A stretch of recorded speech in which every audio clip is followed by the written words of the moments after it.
Hi, good morning, everybody. I'd like to call to order the Monday, June 5th workshop for the Lake County School Board. If we would first begin with a moment of silence, followed by the Pledge of Allegiance, please.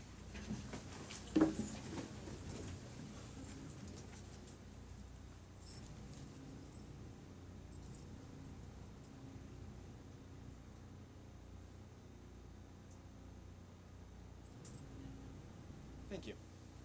I pledge allegiance to the flag of the United States of America and to the republic for which it stands, one nation, under God, indivisible, with liberty and justice for all.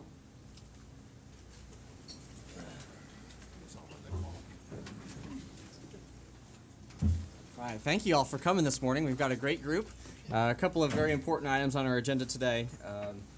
But before we get to those, I have one public input card from Marie Dubois, so we'll go ahead and invite you on up.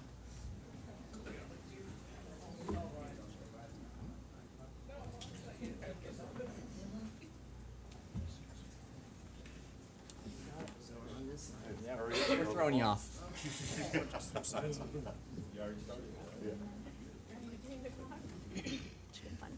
Last month, I had Marie Dubois, Howie in the Hills.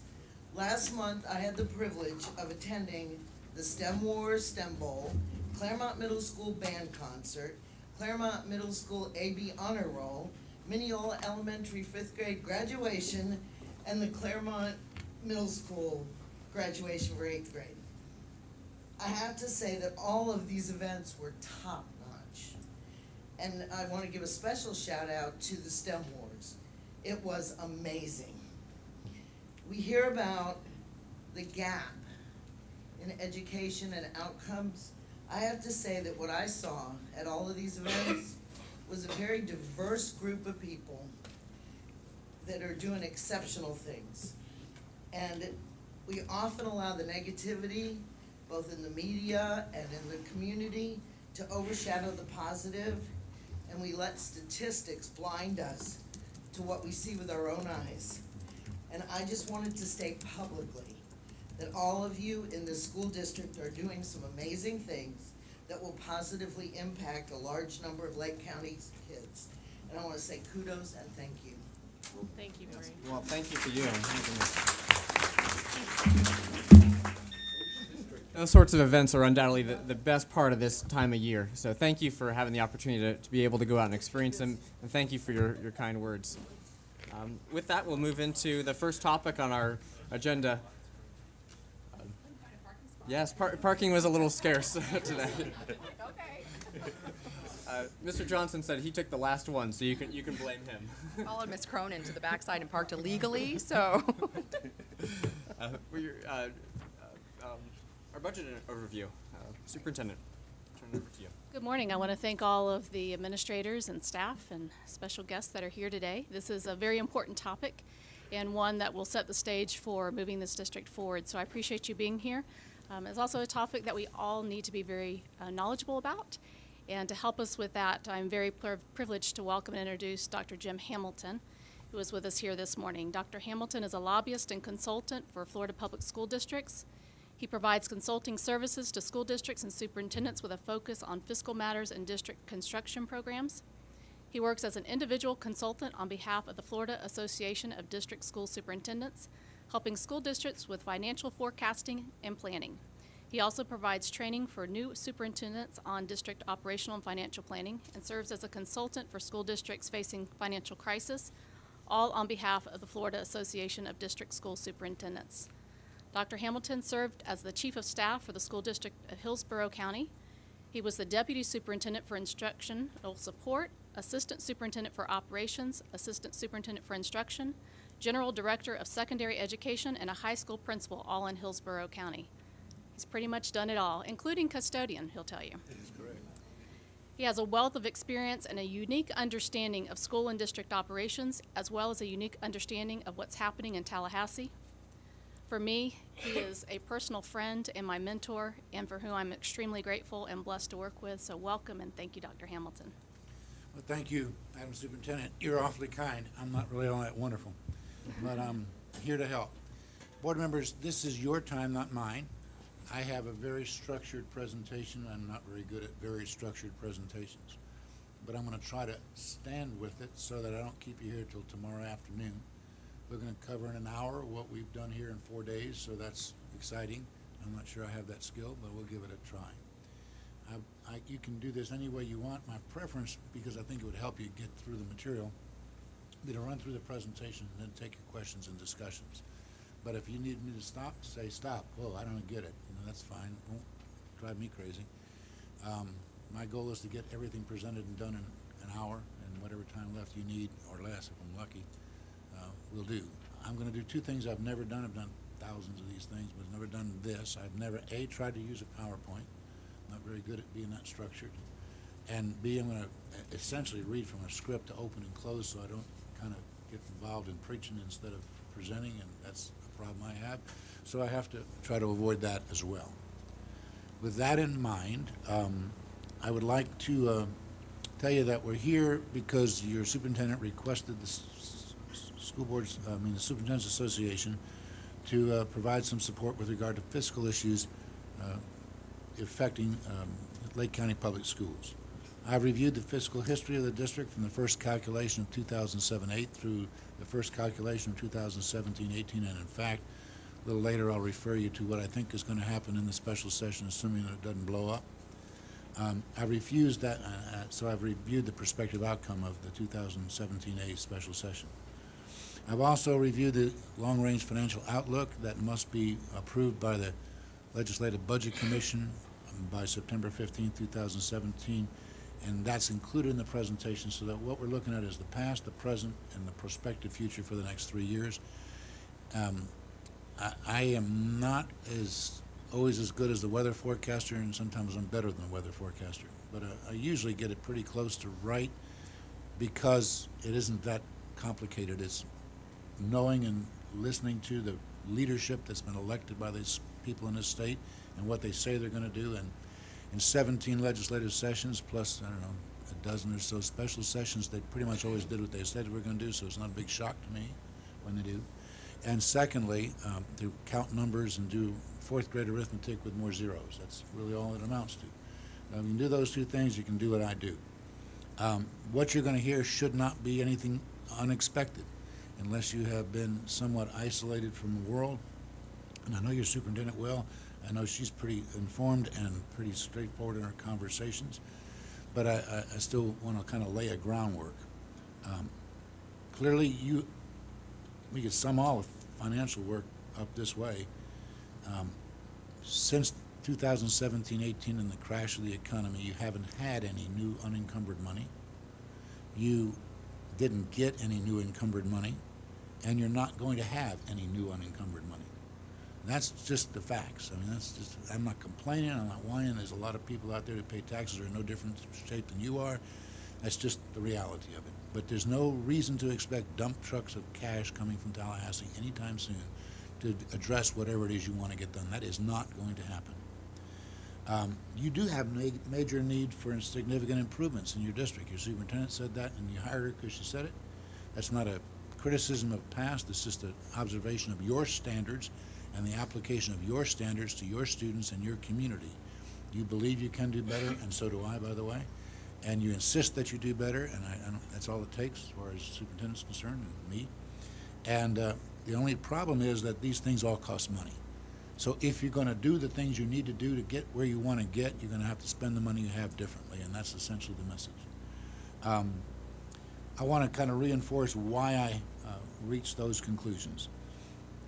First of all, and it's not often said, you kind of know this intuitively, but I want to make it a clear statement. Public education will not look in 5 years like it looks today. It will be barely resemblable. To the extent that I'm wrong, great, but right now my expectation is it will be significantly different.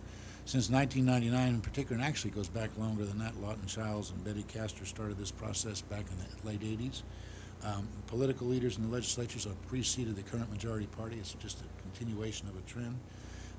And in the executive branch have aggressively pursued doing two things: policies that continually increase standards for performance for students, and policies that continuously and aggressively pursue the increase of parental choice authority to choose education providers. And those true trends are not going to be reversed.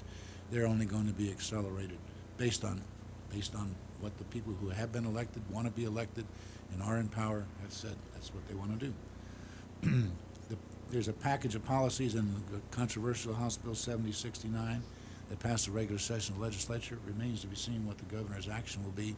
But I will assure you, as you're sitting in this room, those policies will be passed. If they're vetoed, they'll be back. We're going back in committee meetings in September. We have a January session. By March, they'll be law. They'll be packaged a little differently, but they're going to happen. You can take that to the bank. Richard Corcoran will not leave his last day as Speaker without those policies being in place. And I know the man well, and he does what it is he intends to do. And he has the horses to pull it off. Among other policy changes, the bill will vastly change the academic performance required for district-operated schools, particularly those whose students are operating at levels that result in poor school grades. It quite frankly lessens to a degree the demands on charter schools to perform at high levels. That gives them more time to recover a struggling school in poverty than you'll have. There's another bill that passed that further increased the tax credit scholarships or the voucher program from Step Up for Students and other voucher programs as well. And in reality, we don't have the time, nor is it really that important, but there are a number of those programs that provide more money to the students receiving the vouchers than a similarly situated student generates if they're working in your schools. That's a problem to me. Philosophically, I smacks of a dual school system, but we haven't been able to change that just yet. Given the initiatives in the last 2 years and what I see coming forward, also based on who has been appointed to the Constitutional Revision Commission and the previous outcomes from the Constitutional Revision Commission, I expect a full-grown voucher program to be in place within 5 years, for better or worse. There's lots of good things about that. There's lots of bad things about that, and one of the problems is if that happens, that becomes an entitlement to 400,000 or 500,000 students who receive no public dollars, and that's a couple of $1 billion that nobody seems to know where the money's coming from. That's one of the problems. Others, but that's one. But for our purposes in trying to explain what motivates me to try to be aggressive about your pursuit, the debate about school choice is over. It's here. It's going to expand. We can talk about other things. There's no point in having that conversation. If you're going to be a provider among several in a market-driven environment, you've got to be the best provider, or you're going to lose your students, which means you're going to lose your business, which means you're going to close your business, because that's what happens in business, and that's the business that you're in. If that sounds a little shocking to you, it shouldn't, but it's a reality. We'll wind up, if you're not a high performer, you'll wind up with all the kids who somebody else doesn't want. And that is not fair to them, and it's not fair to the taxpayers, and it's not the best way to deliver high-quality educational services. The best way to do that is to be the best. If you're the best, the other people won't be able to compete, because if you're the best, you win. That's just the realities of it. Don't believe that? Ask Lou Saban. He'll tell you how it's done. Okay? So regardless of those policy directions for choice or anything else, you want to do the things that we're talking about, your superintendent has talked about in the place where we'll close this discussion. And to do that, you need to find the resources necessary to get that done. That's just the facts. The other stuff is almost a distraction that's not important. Because whether you had a competitor or not, why would you want to be less than great? Why would you want to be less than the best? I've been in a lot of jobs. I've never been to a pep rally where kids said, "We're number 2. You ever been to one of those? I haven't seen one of those. Why would we be any different? That's not what we're here for. You're fortunate. You've hired a great superintendent. You've got a progressive board who's committed to the success of boys and girls. The citizens of this district are being well served, and we're going to follow that lead and make some things happen. But to do that, you've got to make some hard decisions about spending the money you have differently. And I'm going to take the next few minutes, hopefully not get too buried in the weeds, to explain to you why that is the case. And we'll shift our attention to above. First of all, you do know that there is no great storehouse of money in Tallahassee. Just like you don't have all the money that you're going to spend next year in a vault somewhere, all of that is based on a projection, period. And the budget is balanced on a projection, and the budget is written on a projection, so is yours. That's why the numbers always change, because they're not solid until it's over and the books are closed.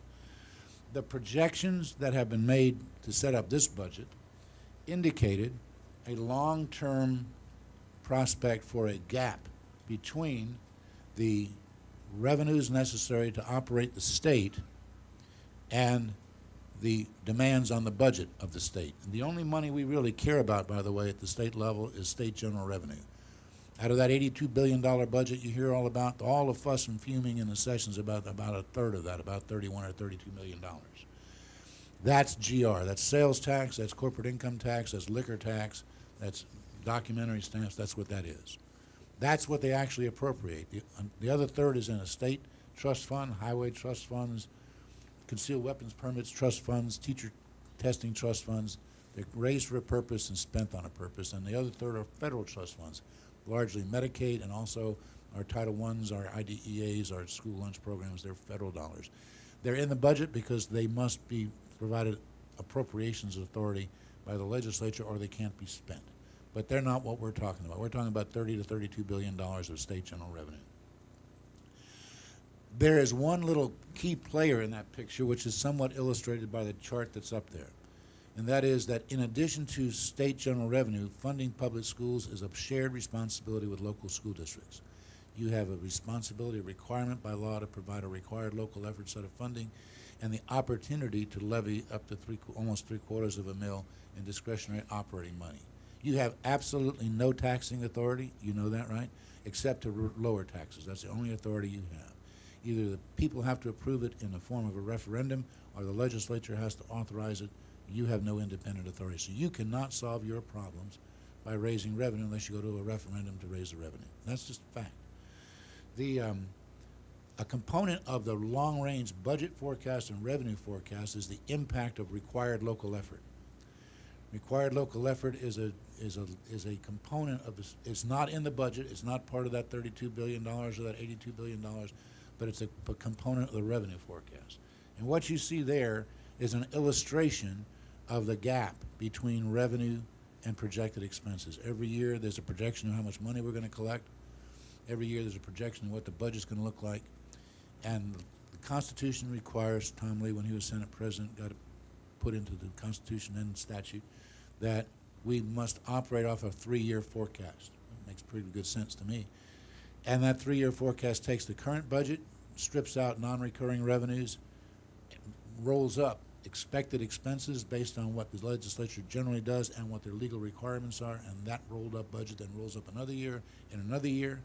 Likewise, they take the revenue forecast, which they do by reading tea leaves. I'm actually a dull enough person. I go to some of these meetings, and you got 14 economists sitting around the table, and they say stuff like this.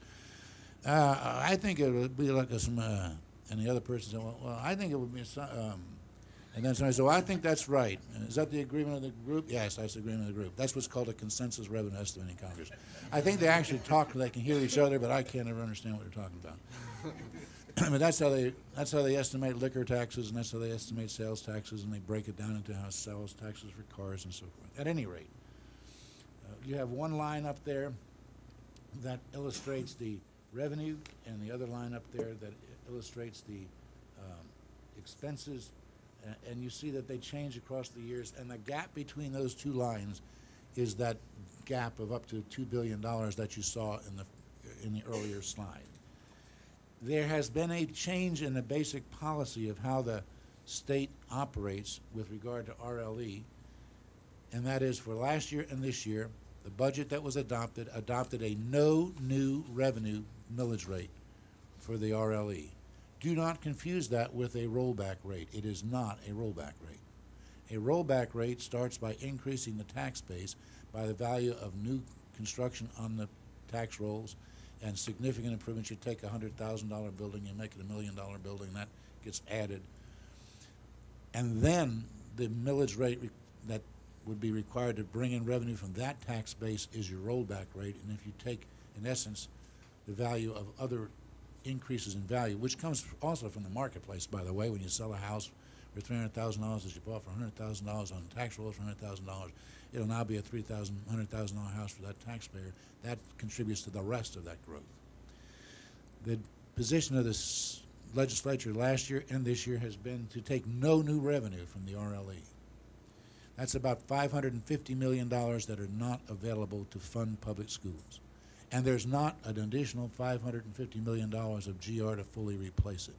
They talked about replacing it. They replaced some of it. I can take a lot more time than you want to take to show you all the details of the numbers, but it's not fully replaced.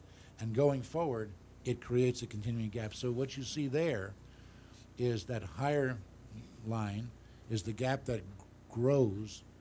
The lower margin would be what would be in place if we actually took the RLE millage. So you can see, and all we really need to say about that is to convince you that, in fact, there's a gap in statewide in terms of revenue and expenses, that the legislature has only one method for solving that problem, that's cutting the budget, and that as a result of that, revenues will be cut, or growth of the revenues will be constrained. That's actually the more accurate way to say that. It isn't that they're cutting the base budget, they're cutting the projected budget, the increase in the budget, to match the deficiency between increased revenues and increased expenses. Budget costs are increasing faster than budget revenues. They're going to slow the growth of the budget. That's part of what happened this year. Okay, there's nothing bad about that. That's not a criticism. That's just a fact. That's just like saying it's cloudy outside. You know, if you want the sun to come out, you got to wait. You got to get in an airplane, fly above the clouds. But that's just the way it is, and that will change if and when the people who are in charge change and say we're going to raise taxes. I'm not holding my breath. So, on slide 9, you can see that position is what they are. We are looking at kind of what I've tried to do on the report that you had. This is a little bit complicated. I'm trying to simplify it. In essence, I'm trying to project the September 15th, 2017 long-range forecast, which will be different, okay? Currently, the budget that was passed, the one that passed, not the one that the governor acted on, had about $1 billion more in revenue than was appropriated. I hope you do the same here. They never spend every dollar. That's not mean, that's smart, because tomorrow the thing could fall apart, and it'd be a good idea if we could at least keep the lights on for a week while we figure out what we're doing. And that's what that's about. The original projection a year ago built that in. So if you took that as a case, and then I kind of tried to take what was projected in the long-range forecast that was already approved and modify it based on what happened, the result is that next year's shortfall, which had been $1.3 billion, has been reduced to about $600 million. And that's not entirely accurate, because in addition to the monies that I've indicated was the increased budget for this year, I left out some stuff because I just didn't have the time to do the research. For example, it's not just the General Appropriations Act that spent general revenue. House Bill 7069 spends $413 million. It's not in the budget, but it is spent. House Bill 7022, I think that's the number, the FRS and employee raise package has $177 million appropriation in it for employee raises. There's a $1.5 billion trust fund authorization for Medicaid because the low-income pool money has been promised to it, but we don't have the facts to draw the money down, so they have to authorize the spending, and then they'll modify the budget to use it if we actually get the money. So that number is $605 billion. That deficit is actually a little bigger than that. I also assumed that the governor's veto money, because he always vetoes stuff, which is not a bad thing either, by the way, just facts. Just as an editorial comment, a good chunk of what he vetoes I would have vetoed too, and that's true for every year that I've ever seen him act. A lot of howling goes on, but a lot of the money he vetoes are not policy-driven dollars. They're dollars based on, I got a favor and this is how you pay me back. That's not evil either. That's just the nature of the political process, but I like policy-driven things so we can predict them and count on them and build a process going forward to help boys and girls, and that's what you need to do that. So he cut about $400 million in budget, but he's bringing this legislature back to spend it. So it will not be available to change the roll-forward amount.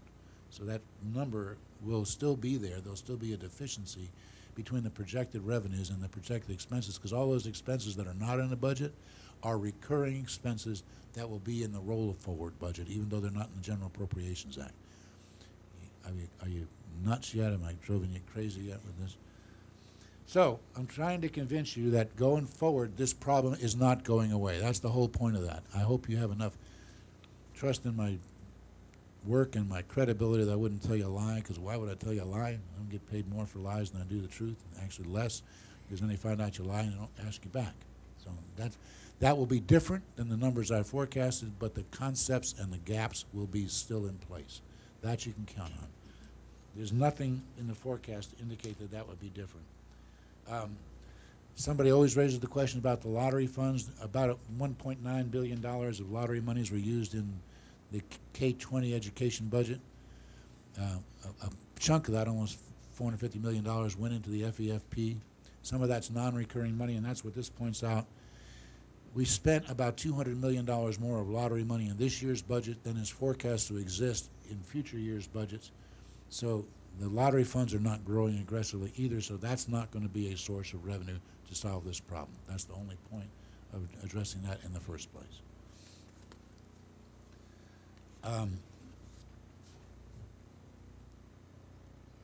What the problem this presents to you is that if you assume that I'm not telling you stories and that and other data that you had in your reports and whatever, I mean, I could do this for 3 days. Like I said, you don't want me to. I don't really want to because it'd drive us both crazy, but I could if that's what it took to convince you. If those are pretty accurate statements and the past and the present and the future support that, if you want to do more things, you've got to spend the money you have differently. It's just that simple. That doesn't mean you got to fire 500 people, but you may have 500 people doing something different, and you might cut 500 vacancies. So that but in effect, you got to free up the money. You're going to free up the money by terminating people. You're going to free up the money by having them do a different job that gets done with you. Are you happy? Let's just start with it. Are you happy with your results? Because if you're happy with your results, we can stop this right now and I can go on back to Pensacola. There's just nothing to talk about. If you're not happy with your results, then you got to do something better. We don't just do something different. My weight has changed over the last 20 years, but that hasn't been a good thing. So change isn't what we're chasing improvement. If you want to do something better, then we have something else to talk about, which is we've got to find some ways to repurpose the money that you have to fill the need, to do the different things that will bring about results. We'll talk about that near the end, some of those things the superintendent has targeted for improvement and some of the ways that she's targeted to get that done. But essentially what this says is that you have to do something here to free up money.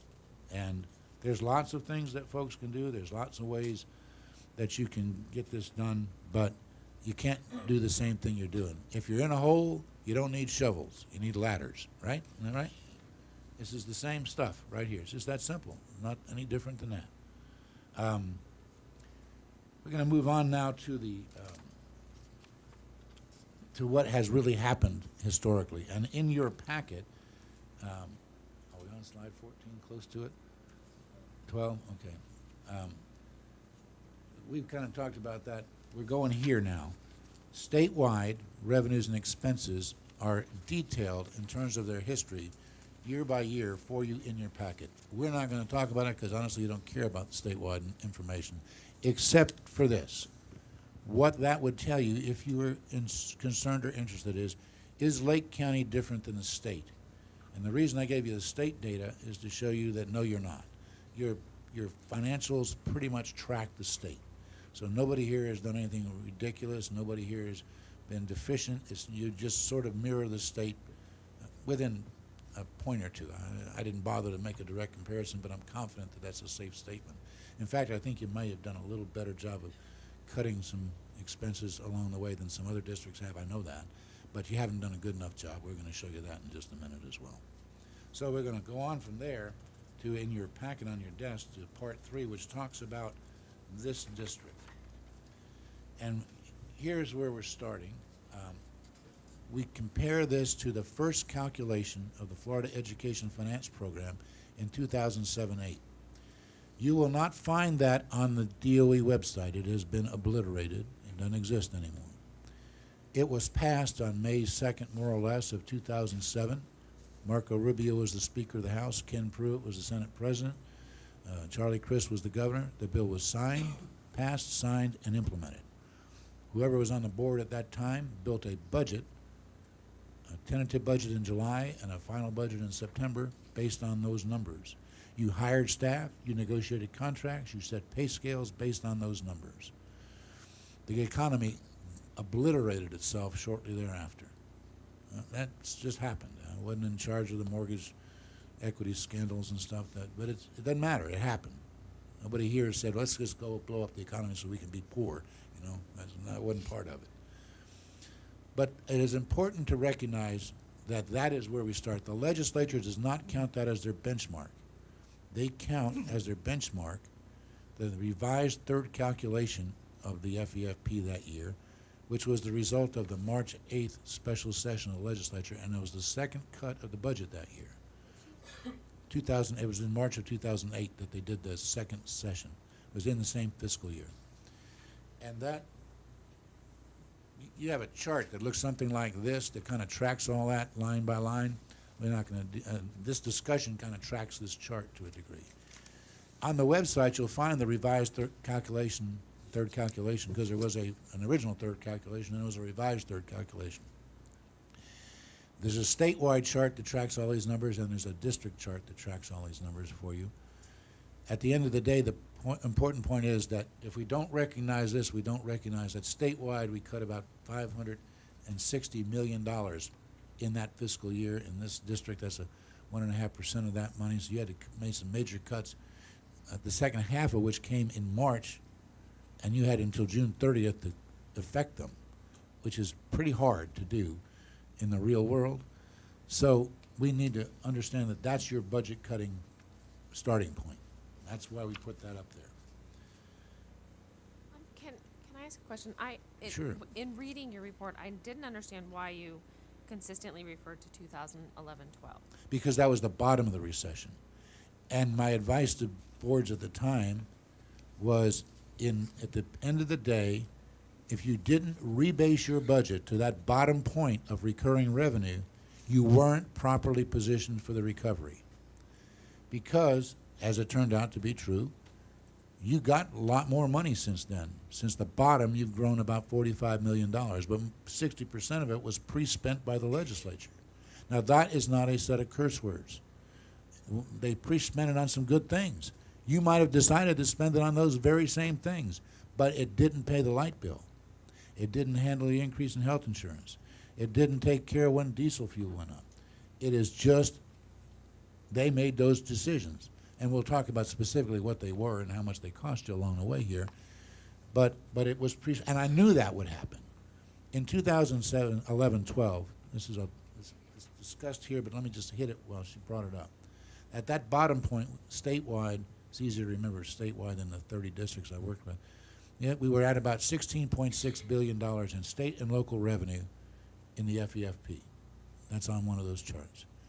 We actually had about $850 million to spend from a change in the FRS system, and we actually were told to carry over from the prior year $550 million of the teachers' job funds, which was part of the Recovery Reinvestment Act.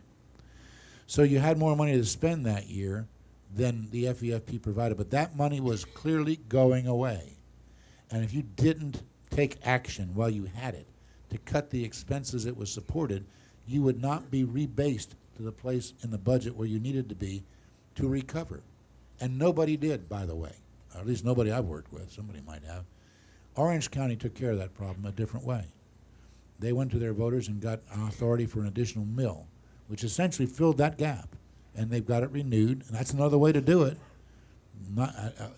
Sarasota County does that, a couple of others. That's an option. But if you don't do that, then you only got two things you can do: cut your fund spending or spend your fund balance. And you did a lot of one and a little of the other, and that's what you did. That's just the facts. That's not a criticism. That's just what happened, and now you're where you are, and now you got to do what you're going to do about it. So this tells you some of, where are we? I just don't do this slide stuff very well. Okay. So I'm telling you that you went from $284 million down to about $247 million. That was a cut of basically $37 million. And the state helped you by cutting some of your expenses. They cut about $13.6 million in FRS costs, but part of that was temporary. And they cut the MAP program, the Merit Award Program, which, like every funded legislative performance bonus they've ever put in place, was repealed. They never keep them in place. They never stay around. If they want me to not say that, then they have to do one that doesn't go away. But they haven't done one of those yet, so that's a fact. Okay? But at the same time, you didn't have to make that cut because they made that cut, and that revenue was in your $248 million. Just to clarify that FRS stuff so that you know what that really was amounted to, there were, I think I detailed that down in this budget a little bit. If not, I'll make sure you're clear on it. That reflected the 3% shift from the district's responsible payment for retirement to the employees. That was part of that money, and that's long-term and permanent. That reflected the end of the cost of living adjustment in the FRS pension program. That was allegedly temporary. They allowed that the legislature could change that if they funded it and reinstate it by June 30th of this year, and that didn't happen. So that's gone forever, or June 30th of last year, actually. So that's gone forever. And so the cost of that is permanently out. And then they stopped funding the unfunded actuarial liability of the pension plan. And that was temporary. And you'll see that in the monies that were pre-spent coming back, part of it was reinstating your costs to fund the unfunded actuarial liability. So I gave them credit for making the cut, but later when the monies came back, I took away from when the monies came back the part of that cut that was not permanent. Okay? Does that make sense? So there's some other things that came with the money that you got. Your new budget was about $292.3 million. That was about $45 million more than you were at the bottom. It's not more than you were at the top. At the top, you were at $284 million. So from 10 years ago to now, if you looked at just gross dollars, you're up $8 million over 10 years. And your growth has pretty much consumed that. That's a fact. But again, some expenses were cut. You cut some expenses. There's some changes.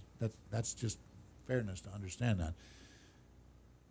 The year that the budget crashed, there was about a $1.2 billion increase in the FEFP. It was about 6% more or less at the time. And people were widely enthusiastic about that. But realities are that half that money was to fund the final phases of class size reduction. Only half that money was available for district discretionary uses, and some of that was tied up in MAP. And I say that to remind you that even in those days that people will tell you to harken back to, the wonderful old days, you rarely got discretionary money to spend more than 2 or so %. And I can take you the rest of your life to show you that, but for 15 years, that's pretty much the truth. So again, don't wait on truckloads of money to solve your problems. You've got to spend your resources differently. There's no historical precedent to indicate that that will occur. None that I can tell you about. So with the extra money came some requirements. You have an extra hour reading required for some of your schools. That spent about $619,000 of the money. You had to fund digital classrooms. That cost about $1.2 million. FRS rates have now come back up. That's cost you almost $7 million. There was a legislative required teacher pay raise in 2013-14. That consumed about $7 million. And that year was another one of those years. That year, 13-14, FEFP increased about almost $1.1 billion. But of that money, right off the top, $480 million went to the teacher pay raise, and $300 million went to FRS rate increases. So what was left was virtually all consumed by growth. So there was, again, no new. Now, that doesn't mean that was a bad thing to give teachers a pay raise and make sure that all your employees had a retirement system. That's not bad. You might have chosen to fund salary increases and benefit increases if you had been given the independent authority to do that. But don't act like we got really $1 billion to recover from the recession. That's the point. Except to the extent that FRS rate increase and that salary increase was a recession recovery, you still couldn't pay for the fact that the diesel fuel prices in 2007-8 were about $1.30 a gallon, and they're not anymore, for example. And your health insurance prices are probably up. I don't know. You've done some aggressive things to try to control that cost, which is wonderful, but you're still facing cost increases because that's the most inflationary part of the economy. And nobody can avoid that fully except if you die, then you don't have to pay it anymore. That's the only way out. So you've also had some other things happen that I think you should pay attention to. You grew some kids, and paying for that increase of nearly 1,000 kids cost you to spend about $6.3 million of that money. And likewise, there have been changes in the BK scholarship program, and those vouchers are now available to 504 kids and some folks that weren't before. Your costs for McKay scholarships have gone up from $884,000 to $3.4 million. Again, I'm not commenting whether that's good or bad, but I'm telling you, that $3.4 million is in your budget like it's yours to spend, and it's not. So if it isn't yours to spend, you got to act like you don't have it, because you don't. And the same is true for charter school expansion and so forth. That's, again, not a commentary whether that's good or bad. It's just a fact. If it's their money, not yours, then don't act like it's your money and take it out of the money you think you have to deal with before you start making decisions. Failure to do that is a formula for disaster. So when we did all that stuff and moved on, we found out that you had about $24.5 million of new expenses to go along with that new money, and you had about $20 million worth of new revenue that wasn't encumbered. And I do all the arithmetic for you here that you can see it. So what I did was I took your bottommost budget in 2011-12, that would be on slide 19 somewhere, I think that's what she's got up, and I added to it the monies that was added to your budget that wasn't pre-spent, and that would be your rebased budget. That's the money you actually have to spend over and above what you actually had to spend that was recurring revenue, what is now going to be 6 years ago. Because this takes you all the way forward to next year, okay? That is the reality of it. So then I tried to figure out what you had to cut by comparing your high point in 2007-8 to what is now your rebased budget, and that's what the rest of this little machination's about. And so you needed to reduce about $17 million of recurring expenditures. There are some things that did occur. You did, in fact, get that FRS rate decrease, which part of it was accounted for in the reduced new revenue. You did do away with MAP program, but to be fair, you have to take that into consideration, reducing your starting point. Your cost for McKay scholarships is something that was still a cost to you, and kind of driving forward aggressively so that I don't put you to sleep completely. We then tried to get into this fourth part of this document, which you'll just flip on to slide number, whatever it is, 23.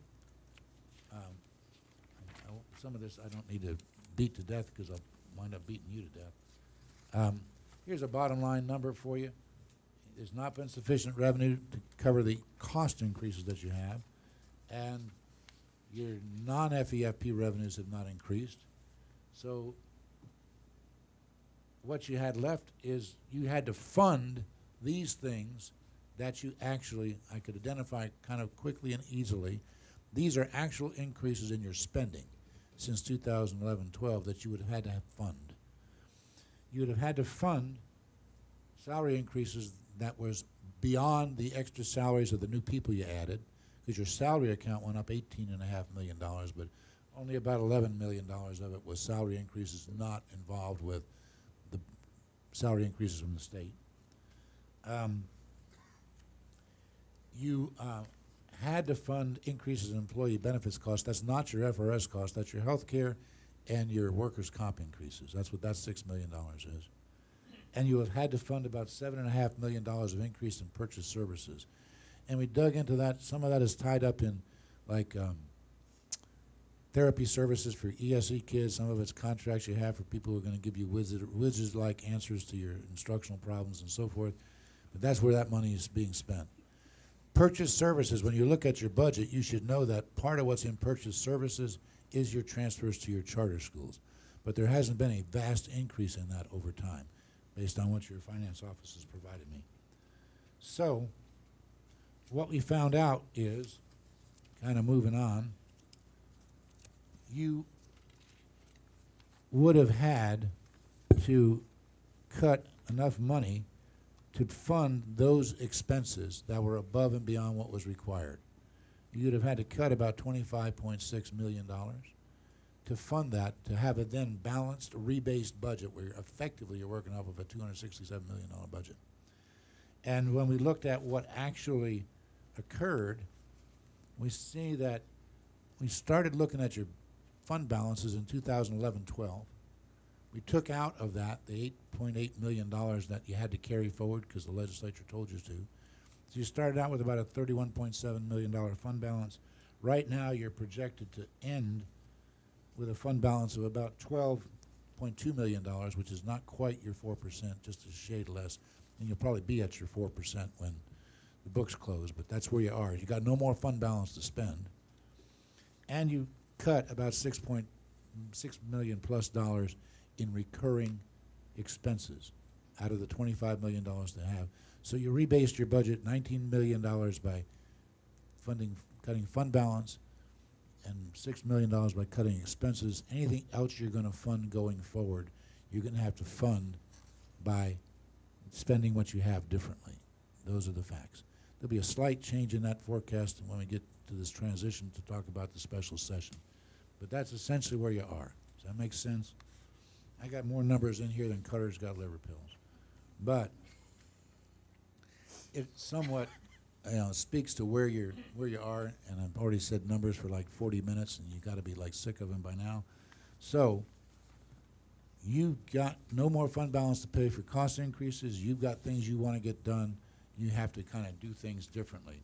So we're going to move off of those things and away from just the droning on of numbers and take a look at what's ahead. First of all, not in this report because it happened after I did it. Legislature was called back into special session 2017A.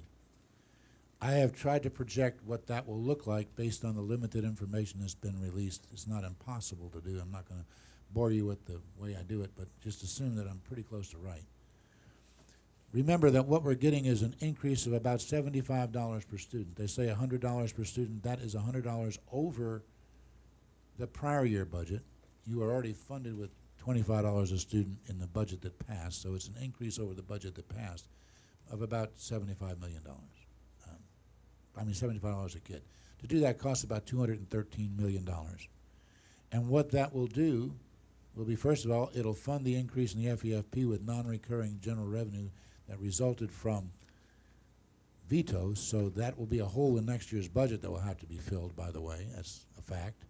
So somewhere they got to start off by refilling a $213 million hole of new money before we get back to zero again, because that's put into the base as a recurring expenditure. Otherwise, we'll revisit this and do this all over again. The increase will be a total of about $5.2 million. You're over the previous increase, that's an increase of about $3.9 million, and this is where that money is going. You're going to have to pay from that money about $1.24 million for growth of students. You're going to have to pay from that money $800,000 for FRS price increases. You're going to have to pay from that money about $1.7 million, according to your finance office, for health insurance costs.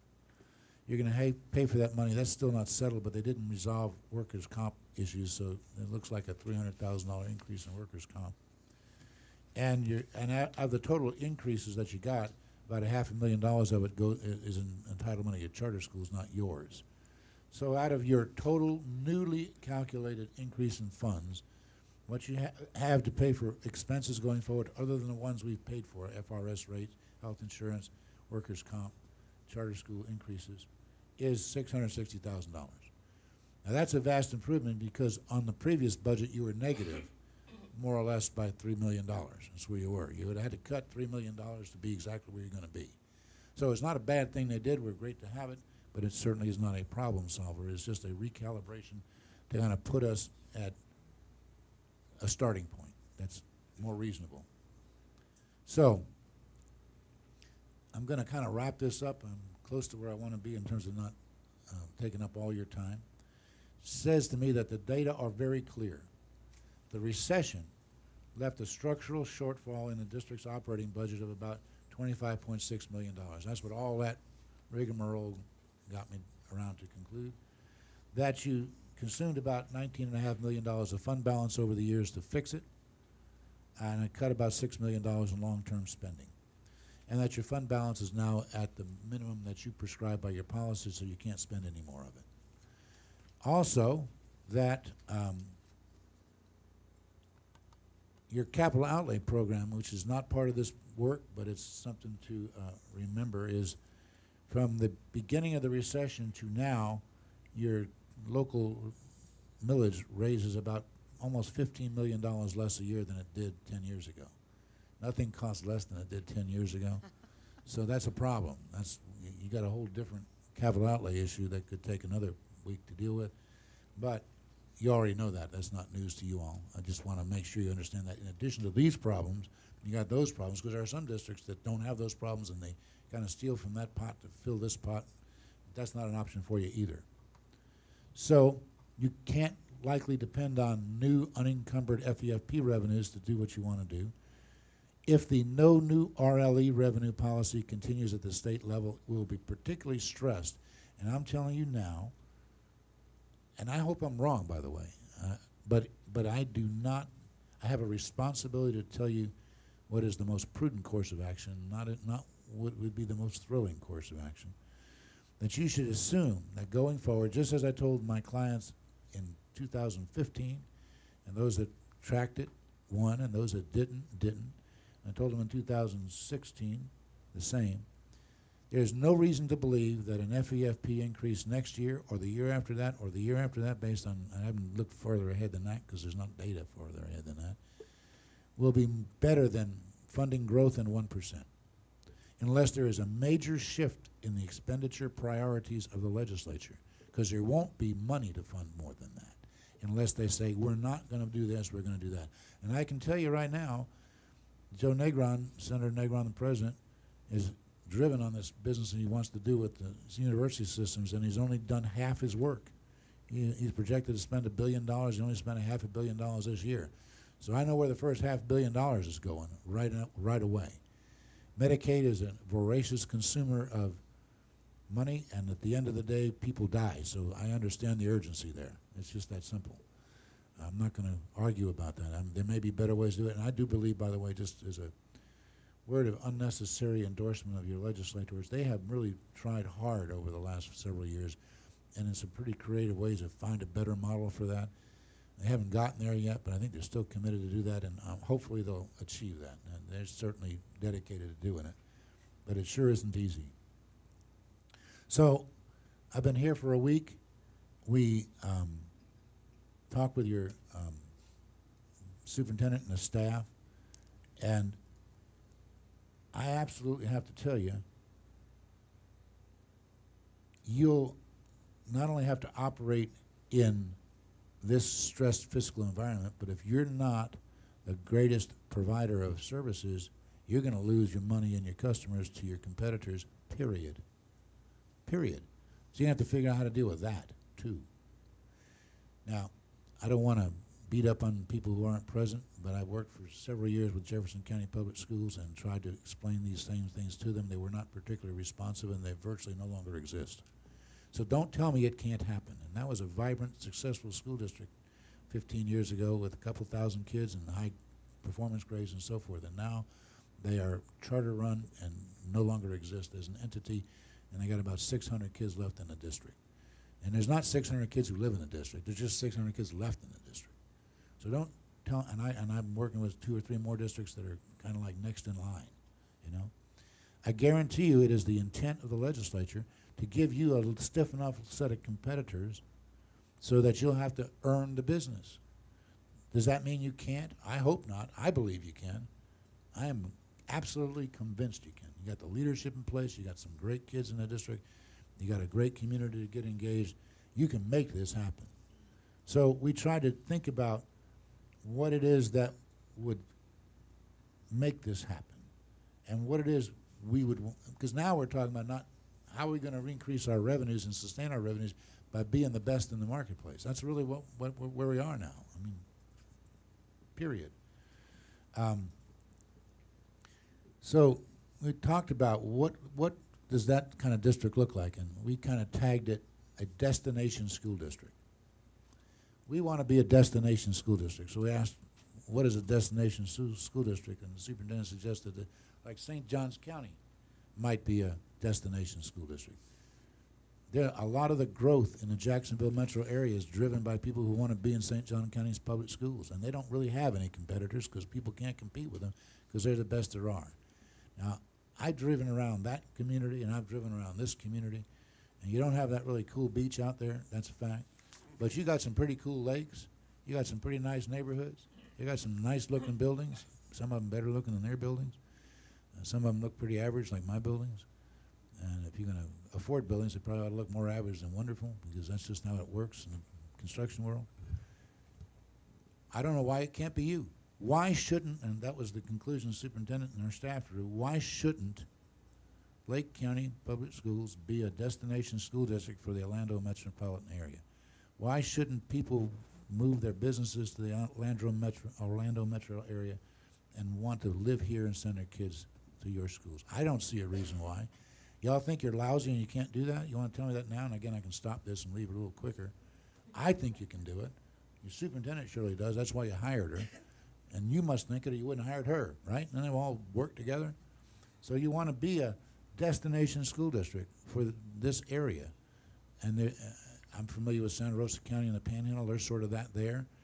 There's ways to do this, and they're not nearly as rich as St. John's, frankly. Clay strives to return to that status. They were once that. They kind of dwindled away. Your superintendent tried to put them on track before she left, and the new superintendent's trying to do the same. There's no reason why that can't be. None. Zero. Seminole County like to posture itself as the destination district in Central Florida. I think you can beat them, frankly. I believe that. It's just me. It's not just because you hired me and they don't. It's just because I look at the numbers. I'm just looking at the numbers and the populations and the margins for improvement and where you are. I think you can be that. And besides that, they're getting kind of big and crowded and more looking like Orange County than Seminole County. That's just the facts. And that's not a slur either. That's just reality. It's kind of a big urban area now. Those things all matter when people decide where they want their kids to live. So the superintendent and staff agreed this is what we should be, and she led a discussion about what will our districts look like. That's what she thinks your district should look like. She thinks that every district-operated school in Lake County should at least earn a grade of B. Got any reason why that shouldn't happen? I don't see it in your data, and I don't see it in your neighborhoods, and I don't see it in your buildings. No school should learn, and I'll tell you what else, by the way. By the time the legislature's done with you, any schools you got that don't do that are going to be taken over by somebody else anyways. You don't have to worry about it. Except you won't have the revenue, you won't have the resources, you won't have the base to fund it. That's just a fact. Take that to the bank. She wants graduation rates to meet and exceed 90% in the next 5 years or less. She knows that you've got kids coming into the district that start 2 or 3 years behind. And the things we discussed was this. Look, if you take kids, poverty-stricken kids in particular, you come into your district 3 years behind, and you do what is nearly impossible, which is to move them a full year of progress in a full year of time, given that time is 184-hour days, which is ridiculous in the 21st century, but that's another whole question. What they're going to end up with is 3 years behind, which is why they have a tough time passing the 10th grade test and why I have a tough time graduating, because even if you did great. So you got to fix that intensively up front, and that's what she's talking about, some pre-K early childhood collaborations and initiatives, and some serious emphasis on what happens in the primary grades, because that is a long-term necessity.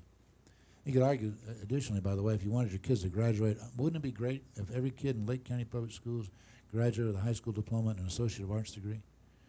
Or every kid that wanted one, at least. Why not? Why wouldn't that work? Why shouldn't you make that happen? You think people move here if they knew they'd get 2 years of college free before their kid ever got out of high school? I think you'd have moving vans clogging the highways. So we talked about those kinds of things. That was a vision she had.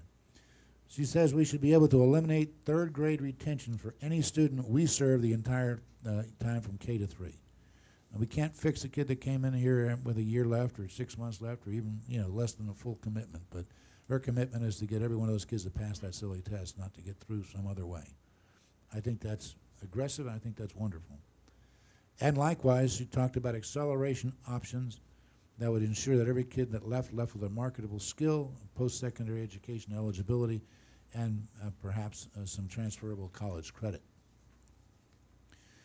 So we'd like to investigate some collegiate academies that would enhance the ability of kids to earn AA degrees while they're still in high school.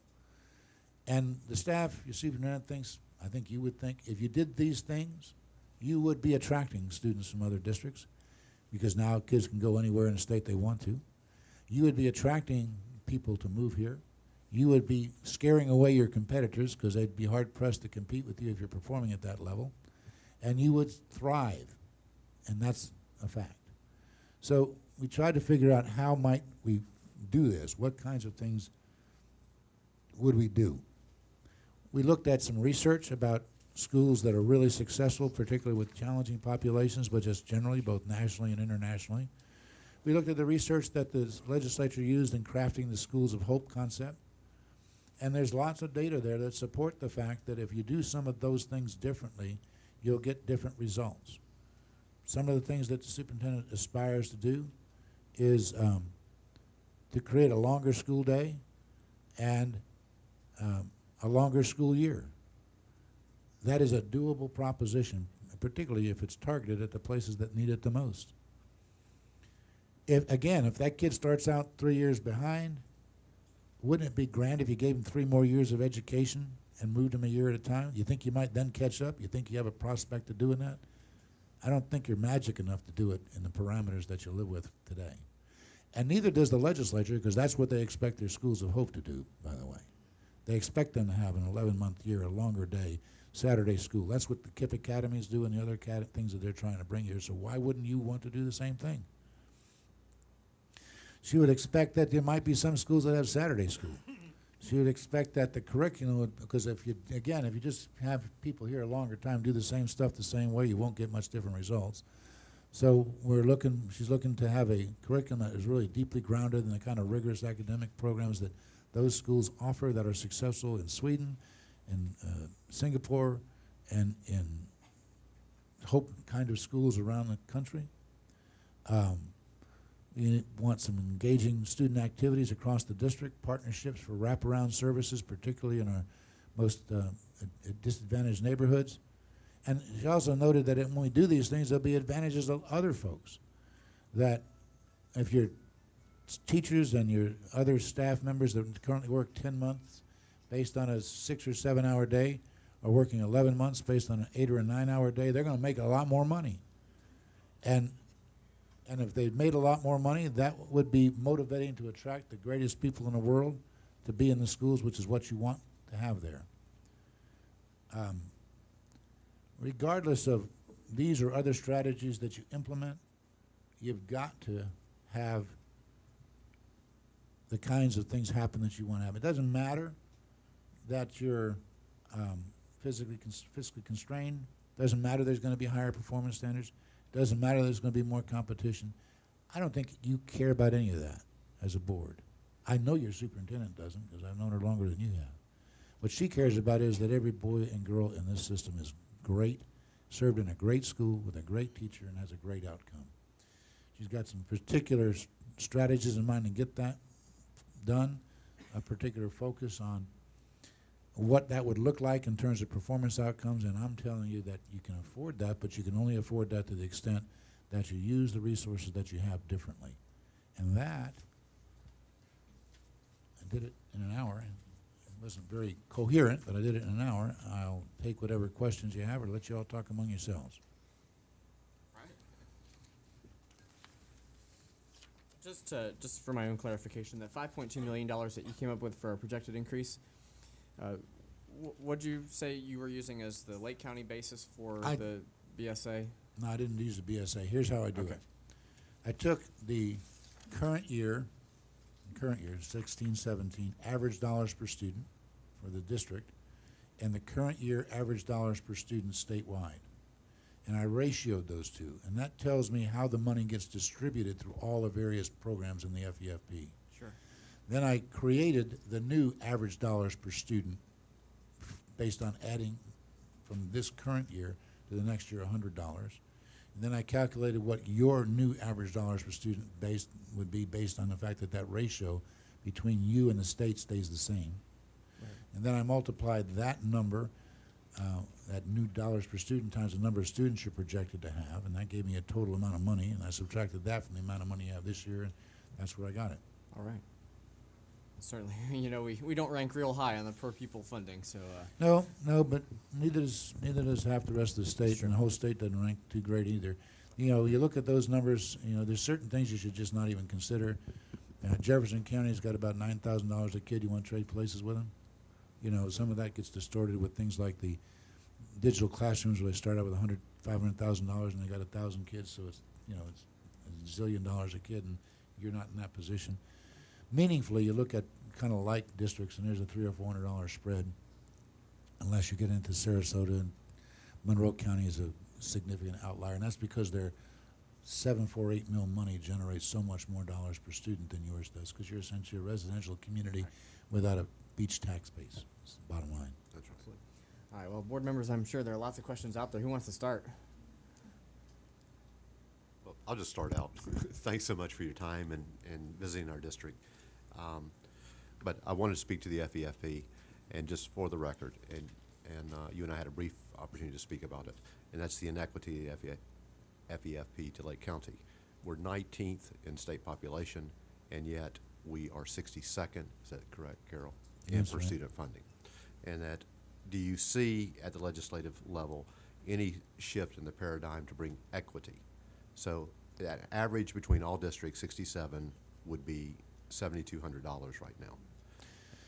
I think that, honestly, I think that's a legitimate issue, and I think that one of the things that will help drive some change in that regard is kind of nefarious in some people's eyes, but that is essentially what you're doing is building attractor districts for charter schools and others that are not attractive because they don't generate enough money to be worth operating in them. I think that there's an opportunity for a discussion with staff first and then members, because that's how that would happen. It wouldn't go the other way around particularly. To look at those elements inside the formula that generate the biggest disparities, and also look at the spread of disparities. That's the thing that makes the legislature and staff most nervous, because they have a constitutional duty to provide a uniform system of high-quality public education. And to the extent that that isn't, and the gist of it is, kids' geography shouldn't determine the resources available. And that actually has been a genius of this state system, because in parts of the country where you could be in a very rich suburb and get a $27,000 a year education, and somewhere else where you get a $5,000 a year education, that hasn't worked out too well. But as time, every so often, the last time that was in 2003 and 4, we addressed those issues, and after 10 or 15 years, which is where we are now, they tend to drift apart again. The district cost differential causes a little of the distortion, but more importantly is the distortion that comes from the impact of the discretionary millage, because it is really enormous. If you want to look at that, and I gave superintendent some data, but it's easy to find. If you compare these kinds of districts, more or less 40,000 student districts like yourself and Marion and Collier and Sarasota, and you can see it clear as a bell. And the inequities there, when I argue these issues, I don't argue for a district's position, because they'll always tell me somebody's going to be last. That's a fact. But what I argue is a disparity of 20% or more between District A and District B is not a uniform system of public education. The last time we got this addressed, we implemented the compression adjustment on the .748 mils, which hugely helped narrow that gap. But quite frankly, what's happened as a result of that same thing that messed up your capital outlay money is the districts that were richest have recovered far faster and far higher from the recession than the districts that were not. So that has grown again. So gave me a pretty good insight, and all the districts I get paid for working for share that concern, just about all of them anyway. And I won't know until I get through this session and get into the committee weeks how fertile the ground would be for dealing with some of that, but I think it's time. I agree with you. Not just from your perspective, but again from the overall policy perspective, that drift has occurred, and and the disparity is not really, I think, within the bounds of what is a uniform system. And quite frankly, the use of and encouragement of the use of the referendum-approved additional millage also argues that we no longer have a uniform system of free public education. And while it's fine for the voters to exercise that authority, I think there's a certain responsibility for the legislature as that becomes more of a trend that's necessary to support the programs that people want, that they ought to be looking at whether there's really enough revenue in the program to be adequate. That's a whole different conversation. That'll be harder to come by. But there'll be pushback. Whenever we do that, there's pushback. There's a couple $250 million, something like that, tied up in the compression adjustment now. And districts like Miami-Dade, who doesn't get it, they all think that they should get 13% of that money, so they're being deprived. But they're getting 1.03 on the DCD. Well, and they think that it should be 1.08 because they think it's that much more expensive than the norm to live there. I don't know, I don't live there, but that's why you can't. At some point, you just take the argument somewhere else, which is wherever you are, these people are too far behind to still be in the same race, and that's not what a uniform system looks like. And that's the best entree to get something to happen, whatever the vehicle it is to chew it. But with your service and your lobbying, when will we quit speaking about how important education is to economic development and put our money where our mouth is?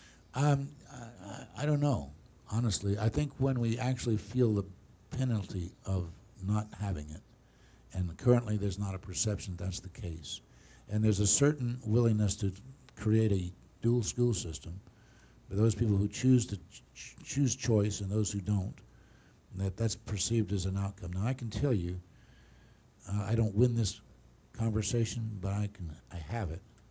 When I was in Hillsborough County, among other things in my various jobs, we were engaged in major economic development activities of the Greater Tampa Chamber of Commerce and the Committee 100.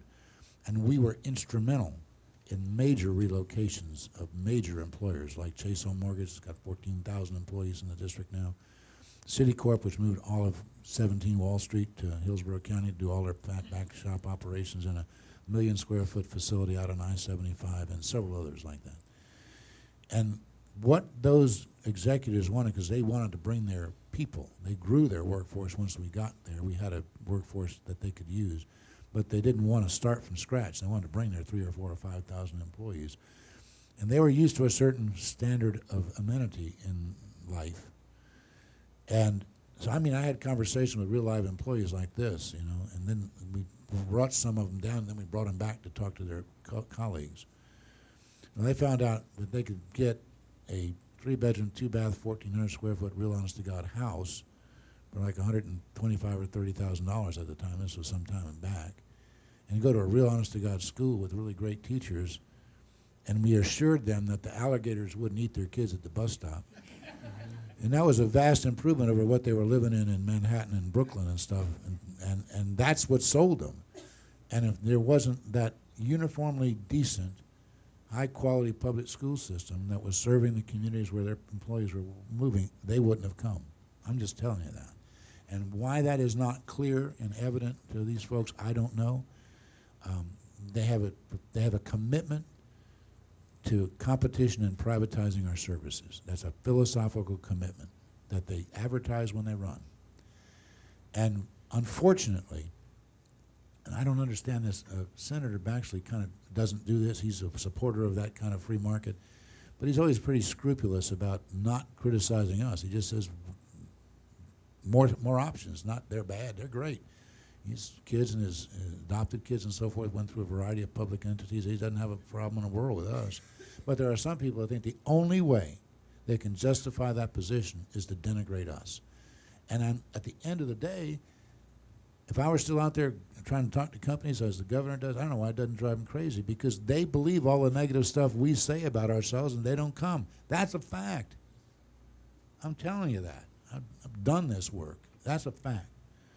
So at some point, there's money that they could invest that would make every place a destination school district.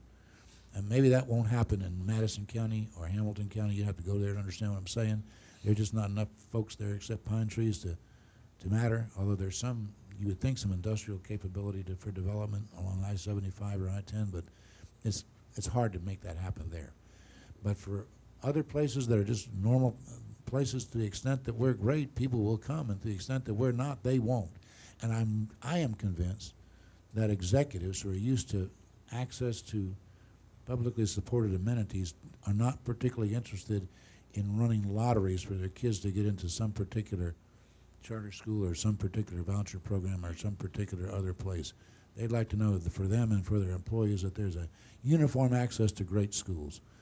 And to the extent that we can start to construct them and provide them, I mean, one of the things that happens up there a lot is, when they start to say stuff, then people say stuff like, well, what about St. Johns County, and what about Santa Rosa County, and what if there's 2 or 3 more that are poster children?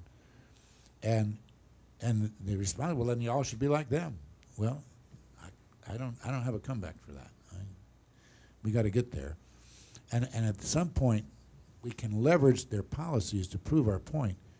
If it takes $140 million to attract 100 or less schools of hope to do the work that we're expected to do, and it takes them 5 years to accomplishment, and we got 2, then maybe that tells us what we need to know. I mean, every year, except the governor vetoed it this year, the KIPP school in Jacksonville gets $1.5 million or more on top of their FEFP. Now, I don't fight with that. I do fight with that. Because if that's what it takes to provide that service and that's the results you want, then that's the support you should give to every place else that's providing that service to get the results you want. And the more they actually fund it in some alternative universe, eventually the argument becomes pretty clear that either you're having a dual school system or you need to provide those resources everywhere. So that won't happen next year. I'm not sure it'll happen in the next 2 years after that, but I think that the ground is fertile. I don't know who's going to be the next governor. That'll make a big difference.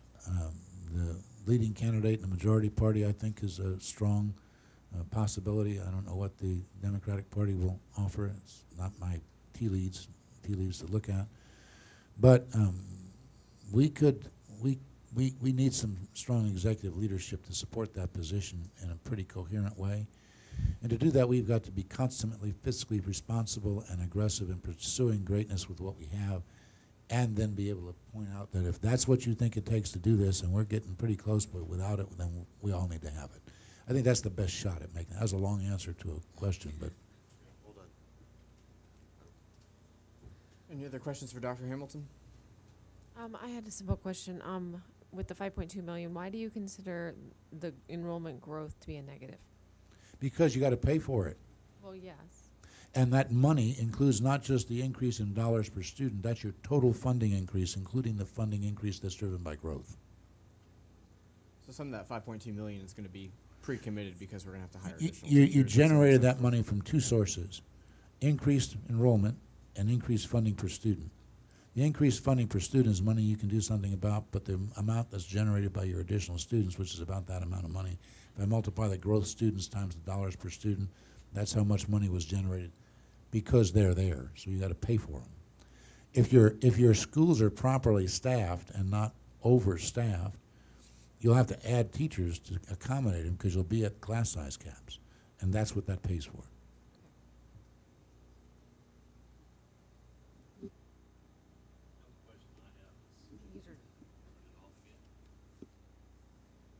Turn it off again. Blue light has to be on. I know, but it wasn't. I did it. You did LSD with that shirt. All so right.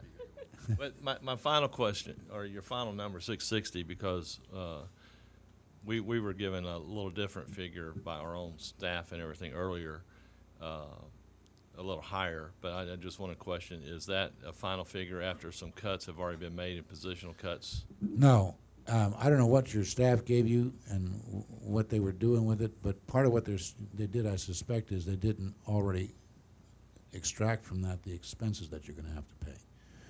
Your actual available revenue is higher than it was when the legislature acted. The numbers that I saw was like $1.2 million or so, and when I worked with Carol, essentially you were negative. Yeah. And now you're not negative, you're positive. You were negative a couple $1 million, now you're positive about $600,000. So that's the shift that the special session will create for you. Didn't some of that negativity come from bargaining issues? No, not yet. Okay. Not unless you're assuming that the health insurance costs are a bargaining issue. I think the assumption is you're committed to paying that increase, and so it's done. It's not. It doesn't need to be bargained.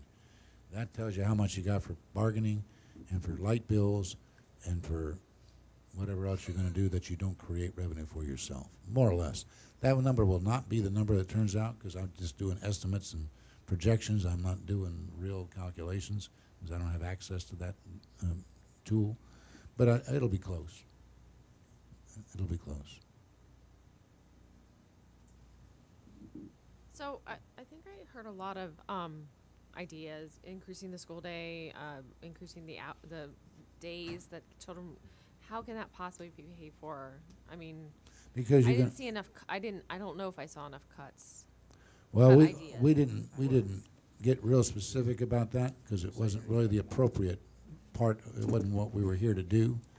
But I think your superintendent's got a pretty good grip on it in terms of what needs to happen. You know, you're just going to have some folks. I'll give you a hypothetical like I know what I'm talking about, and you know I don't, okay? Because I'm sort of making this part up, but if I were in charge or helping her be in charge, it's where I'd start. So if you got more or less 3,000 instructional people, and you're like everybody else in the world, you have about 300 vacancies every year. That's a fact. So I would align my activities so that 300 current employees would, in essence, be doing something different, and I would, in essence, shed 300 vacancies, and that's about more or less 18 or 20 million dollars. That's the concept. It's not the reality, because I don't know the actual numbers, but that's the kind of thing you'll have to do.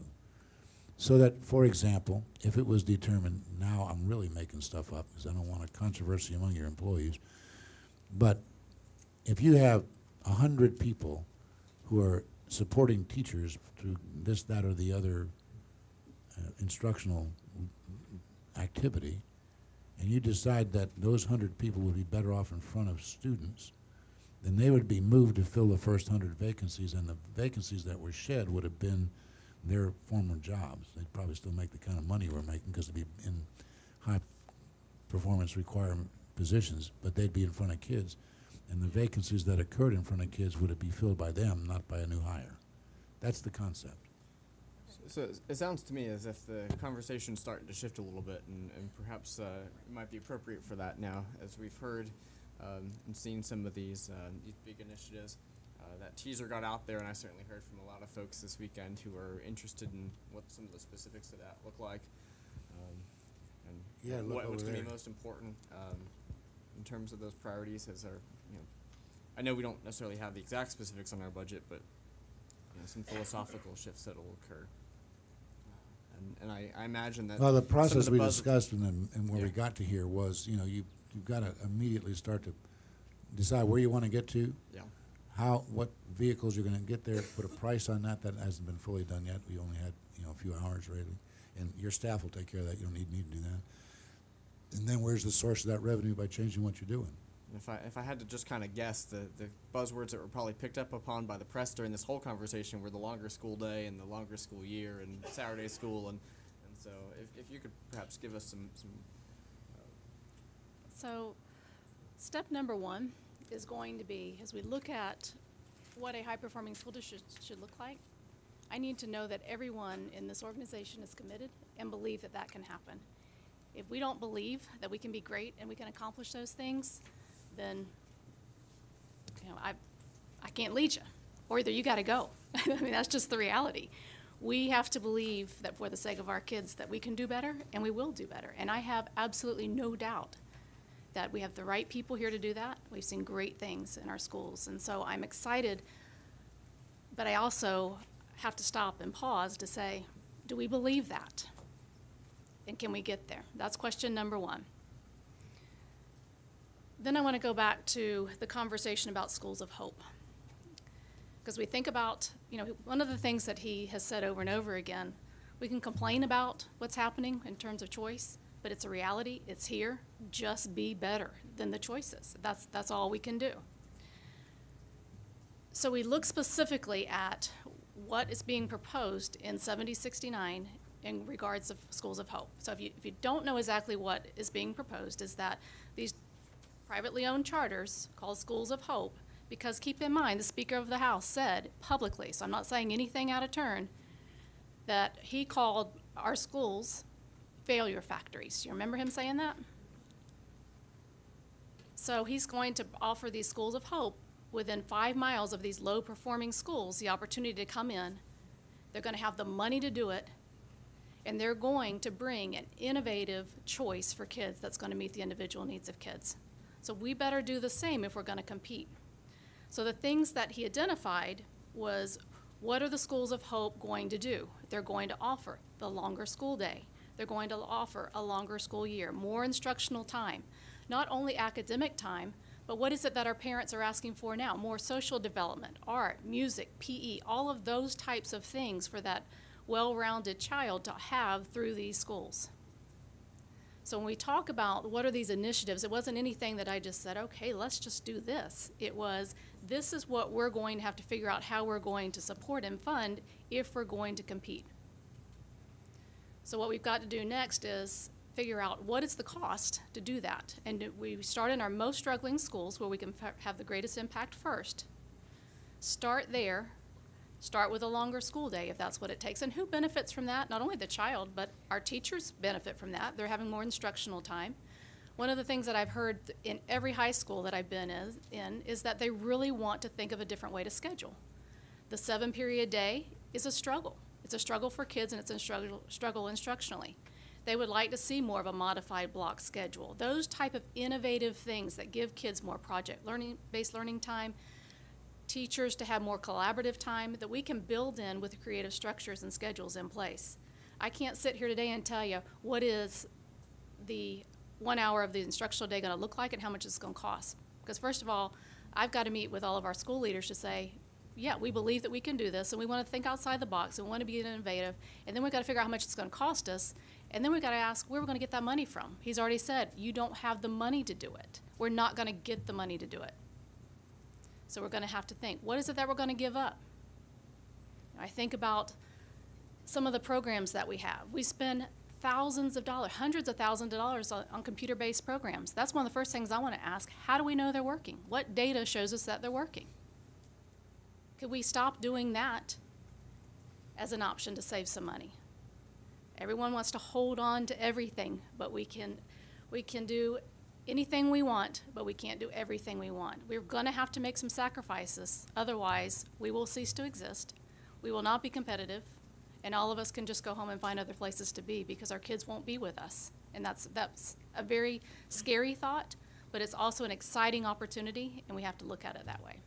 So I don't know that I brought any further clarity to that other than it's time to start some very real conversations, some very hard conversations, knowing that things have to change and will look different. And so I'm ready to start that conversation, and so hopefully all of us are ready to start that engagement.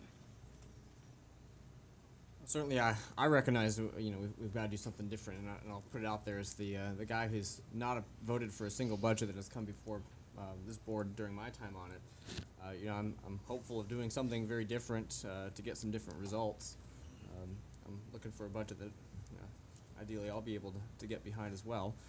So I guess the question for me is, what does the timeline look like for those series of workshops leading to this? I know we don't have the specific number yet from the state as to how much money we have, which leaves a giant question mark. You'll have that by Friday. You won't be enough. So we can't wait till then.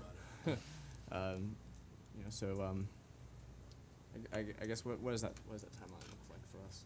So one of the things that I would like to do is identify our lowest performing schools, which we already know. I don't have to wait for test scores to come back. We know that we have some schools that are our most struggling schools. And go ahead now. Let's look, can we fund a longer school day for those kids for the upcoming school year? And this is not the additional hour that we were supposed to add. this is a real hour, a true hour of instruction that we could think differently and really look at what are the creative ideas of our high schools that might want to consider a different approach for next year as well, and looking at our high-need schools. So maybe looking at one particular feeder pattern to kind of pilot the whole idea of an extra school day. What does that look like? And what is the return on investment? Does it truly make an impact on our kids? And then look to see how do we grow that and expand that. A lot of the other things that we've talked about, you know, it's been a priority that we look at growing our industry certifications. We have someone coming on board to focus specifically on that. Looking at these collegiate academies, we've started conversations with our local college and university about how we're going to get those programs in place. So a lot of the conversations in terms of a timeline are already in place. There are some things that we can do differently with our schedules in terms of programs that we can put in place for next school year. But in terms of the major initiatives, which I thought of it interesting because I thought of the word initiative. And what is a definite? I looked up I Googled initiative, and it says the power to act or take control before someone else does. And I thought, that's my word, because we gotta take charge. Anyways, I kind of took a little sidebar there. And then we know that the result of some of those things we've already talked about, we already have the wheels in motion for, will result in higher graduation rates and moving in greater student achievement. But so I do hope that we can have some quick conversations with a small group to get some plans in place for the upcoming school year, and then figure out what the cost would be, where we're going to find the money to do that. And just tell you, as he said, with 85 or greater % of your budget tied up in people, that's where the money comes from, unfortunately. So we've asked, let's not roll out any more allocations right now. We've got vacancies out there. Let's look how we can fill them differently, tighten up, and make some tough decisions.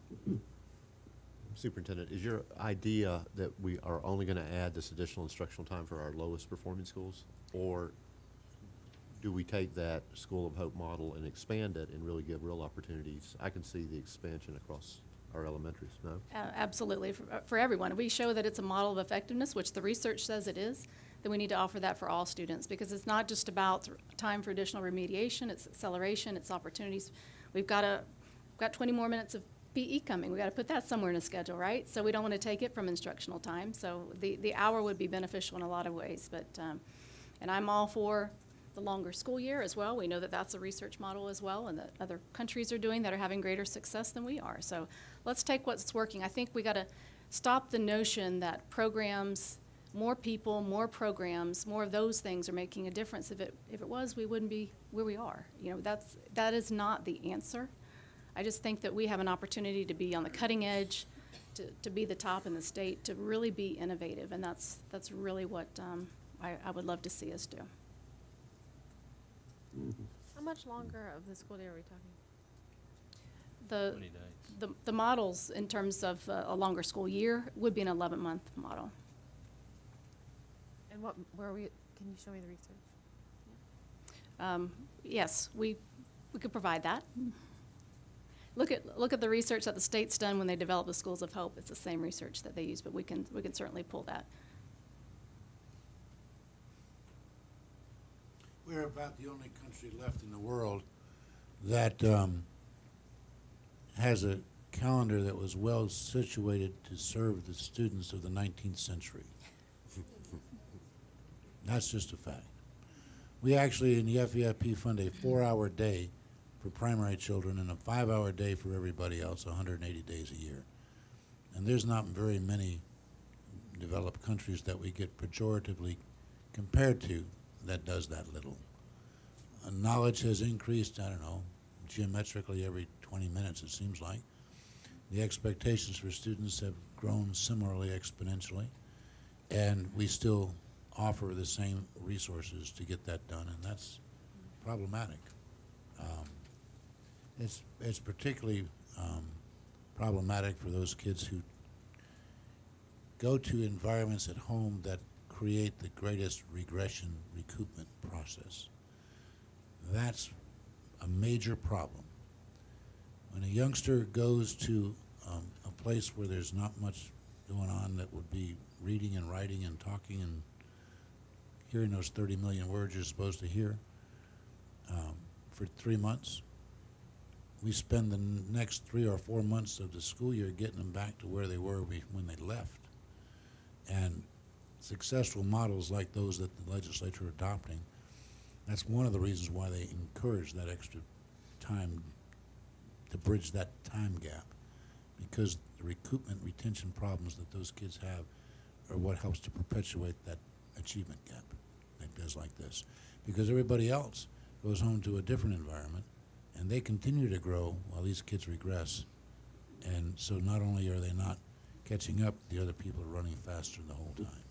And in speaking to that same thing, Christmas break is one of those same actions that happens a lot of times when kids leave and they come back from Christmas break.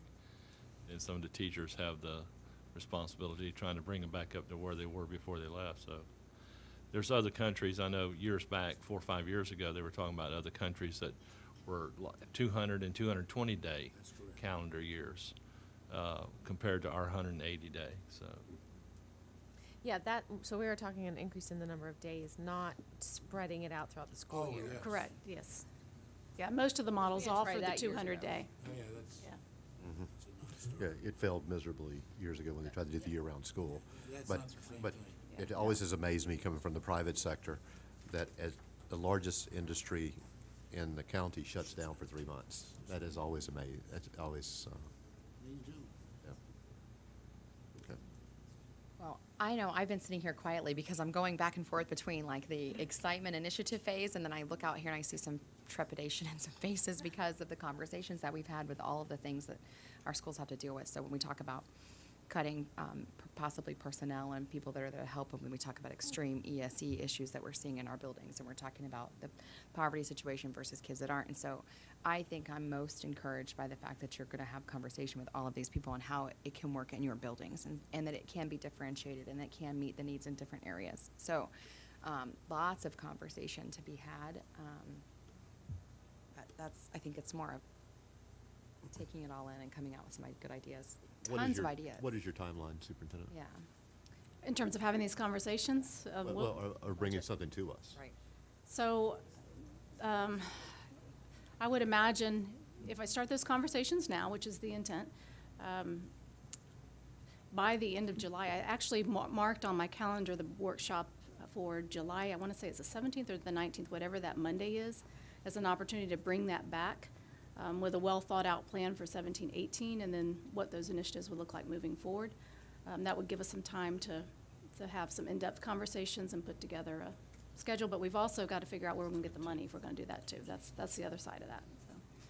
So I'll need a couple of weeks. Okay. Optimistic. Looks like you have all your leaders here. You can start today. We'll leave.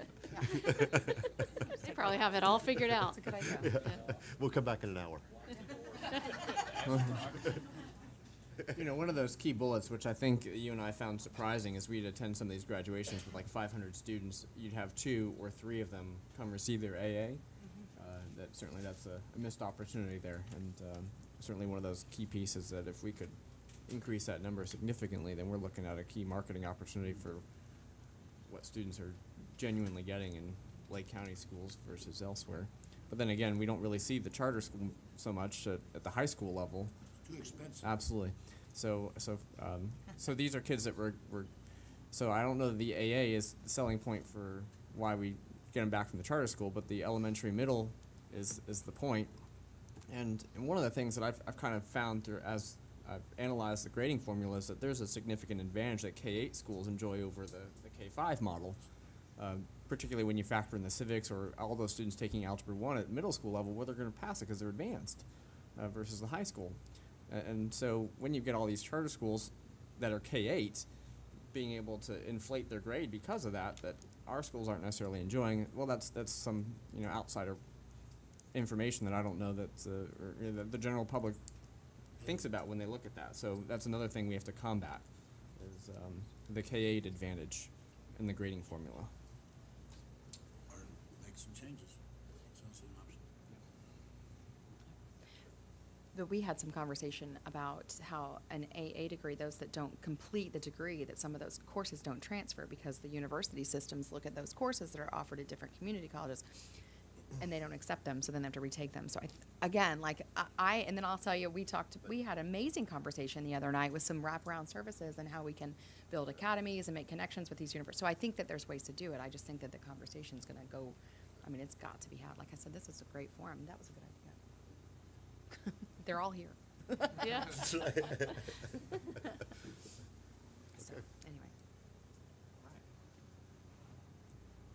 Any other questions or comments before we move on to the next topic on the agenda then? Can we take like a 5-minute break? I broke my glasses. 5-minute break for a glasses meal. And I may. Before we break, can I just, Yes. I want to again just extend my thanks and gratitude to Dr. Hamilton. He's been with us for the past week, although he spent many weeks prior in conversation with Carol. So thank you, Carol McLeod. She's been able to provide him lots of information along the way so that he did a lot of pre-work before he got to us. And then Sherry, thank you for all your help with him as well to put together all the documents. And I want to thank FADS. They loaned him to us. It was a tremendous gift from them to us. So I want to thank FADS publicly as well.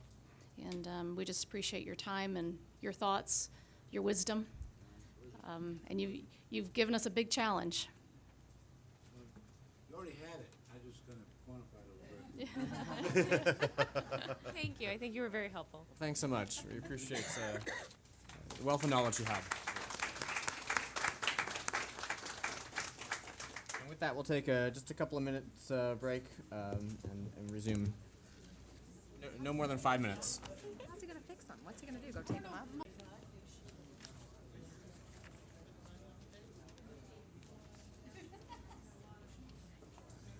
All right, I see the thumbs up. We're good to resume.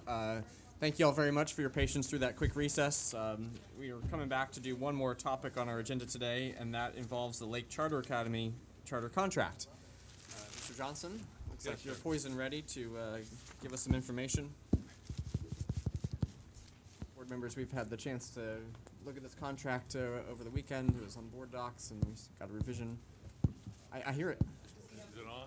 I hear it just real close. You know the drill. This is the Lake Charter Academy contract. You'll recall that this application was originally denied, and then after a following meeting with the charter board, the charter was approved. That gave us a timeline to complete a charter contract. We have had an extension of that timeline, and currently it's for presentation of the final draft to the charter school today with approval at the meeting next Monday. I believe it's already on next Monday's agenda. Since the original charter contract that was provided to you in board docs, there have been some changes. There were changes late Friday afternoon. I'd like just to go over some of those, see if they're significant to any of you. I think one's going to be for everybody. The first is the term of the charter. On page 2, section B2, it was unclear what they were asking for. They were really, the statute says that they are entitled to a 5-year charter contract. It also says that they have 2 years of grace period within which to start a charter school. It used to be if you signed a charter contract now in 17, you had to start the school in August of 17 for the 17-18 school year. The statute was changed a couple of years ago. It now allows for a 2-year option. They are essentially exercising that 2-year option in the contract. I did not allow them to have an additional 2 years on the overall contract. So essentially what they'll have is 2 years of planning and then 3 years of contract, and then they'll have to come back for renewal. And that's what B 2 and 3 says.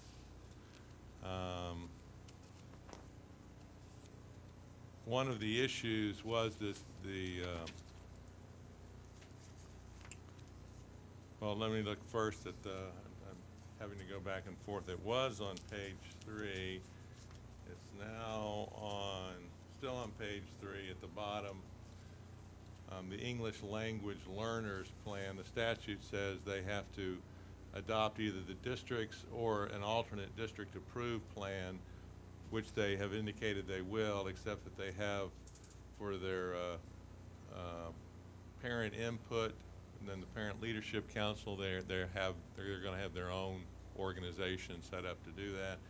And for the student progression plan, they're going to use their own student progression plan.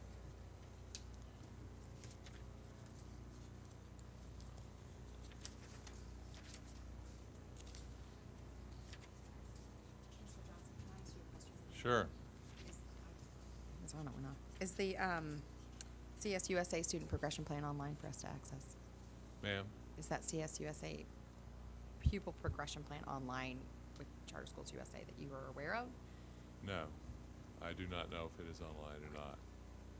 Julie, you know? Okay.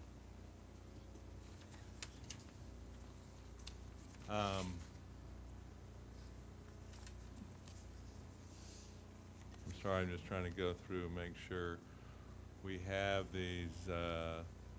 There was a question in item, the last part before section 3, which on your copies is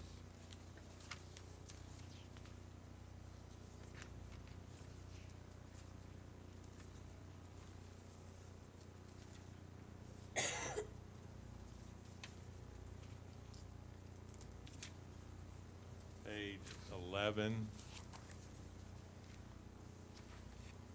The data access, there was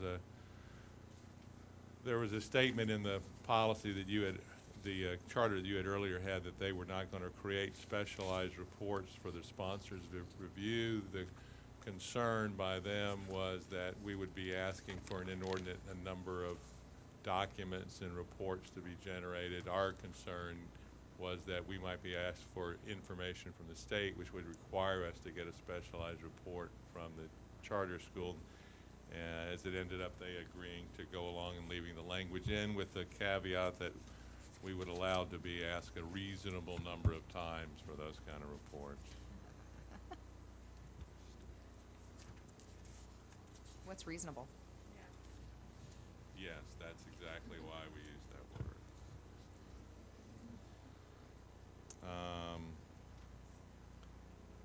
We modified the language on the due process hearing section.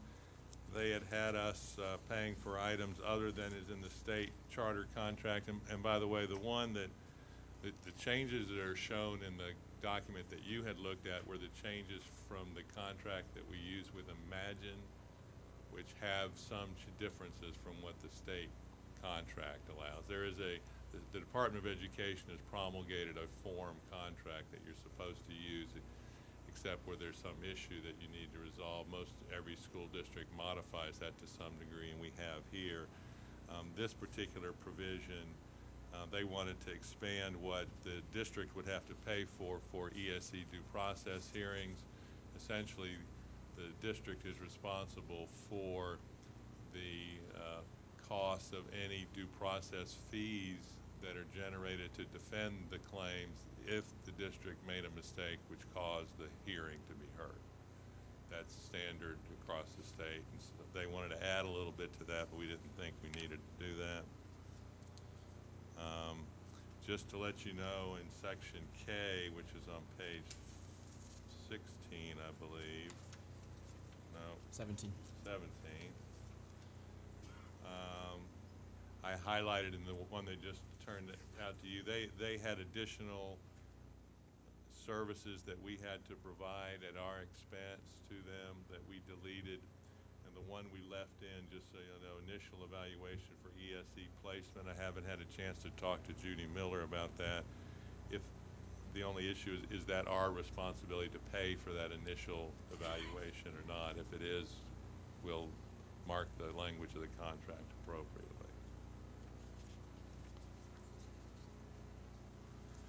The code of conduct, which from Julie and my notes were one of the issues that were discussed,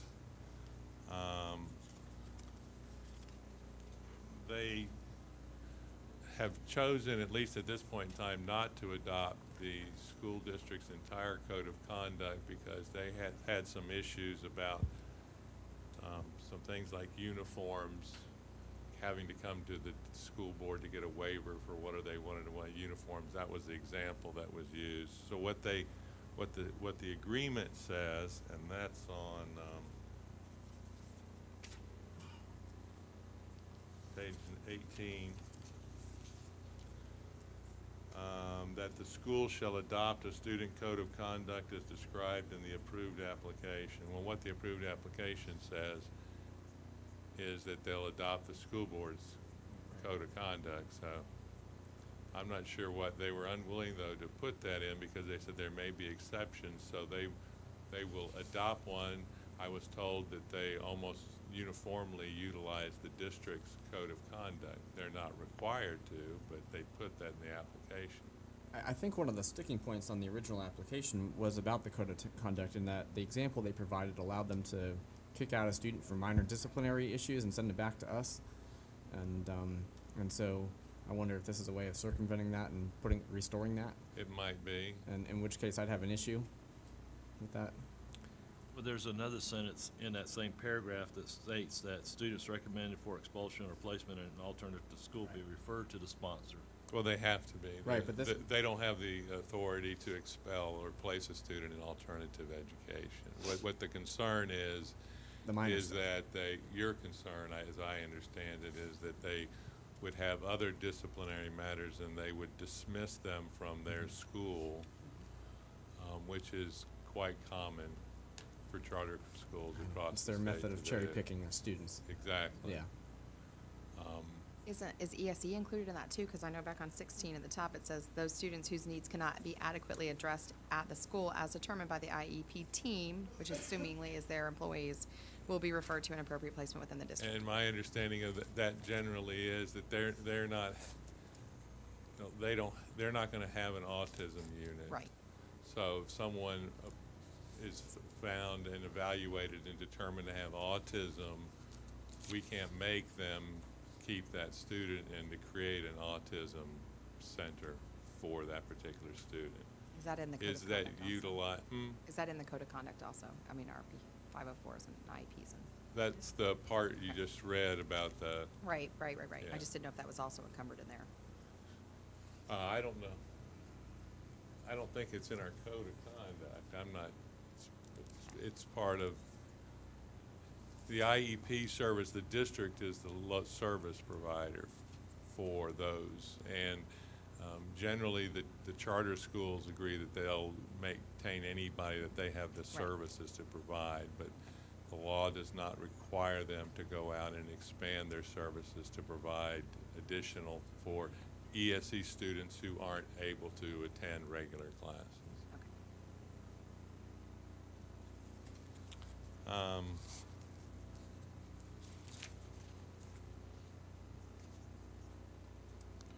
We were able to add at the bottom, let me see if I can find this one.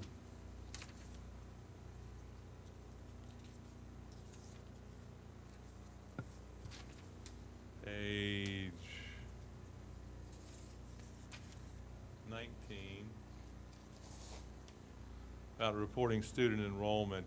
Towards the end of this, in the last sentence that was in the state's form, it said that the sponsor will provide the school with equal access to the sponsor's student information systems that are used by traditional public schools in the district.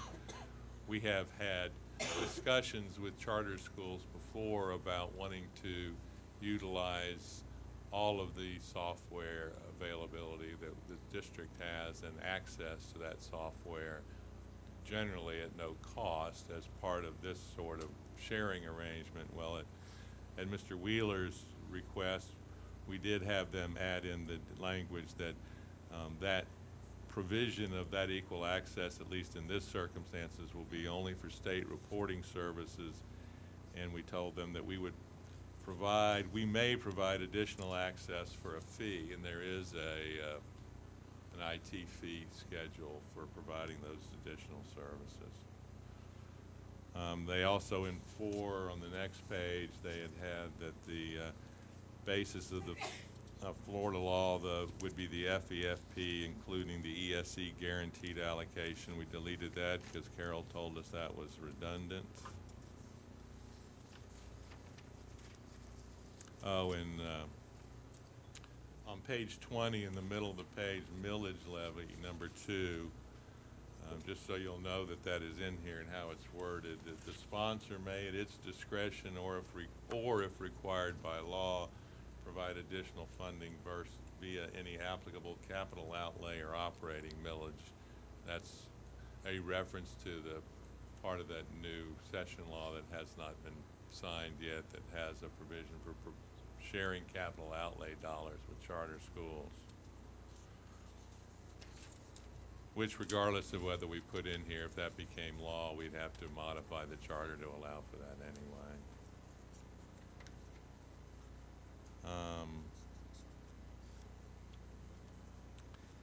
In C on page 25, we made a change there. Before, it had said in C1 that it was our obligation to work, or their obligation to work with the district staff to facilitate approval for all federal and state grant applications developed by the school for which the district will serve as fiscal agent.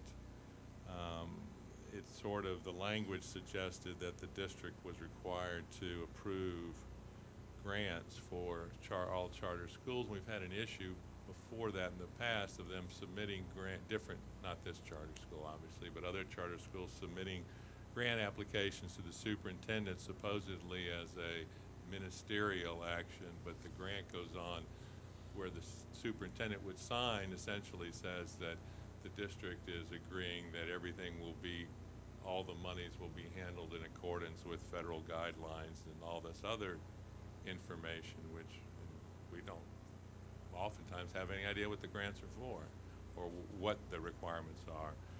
So we changed the language, so we put that we'll facilitate it if we are the fiscal agent, and that leaves it up to us to decide whether we choose to participate as a fiscal agent or not. The thing is, in a lot of those grants, just assume that the district is going to sign off on all of them.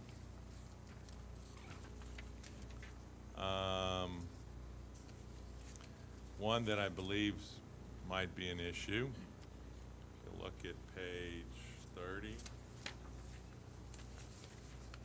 excuse me, it's on page 29 in the facilities.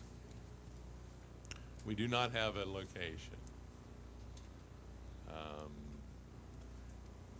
The statute says that the charter contract shall include a location of where the school is to be run.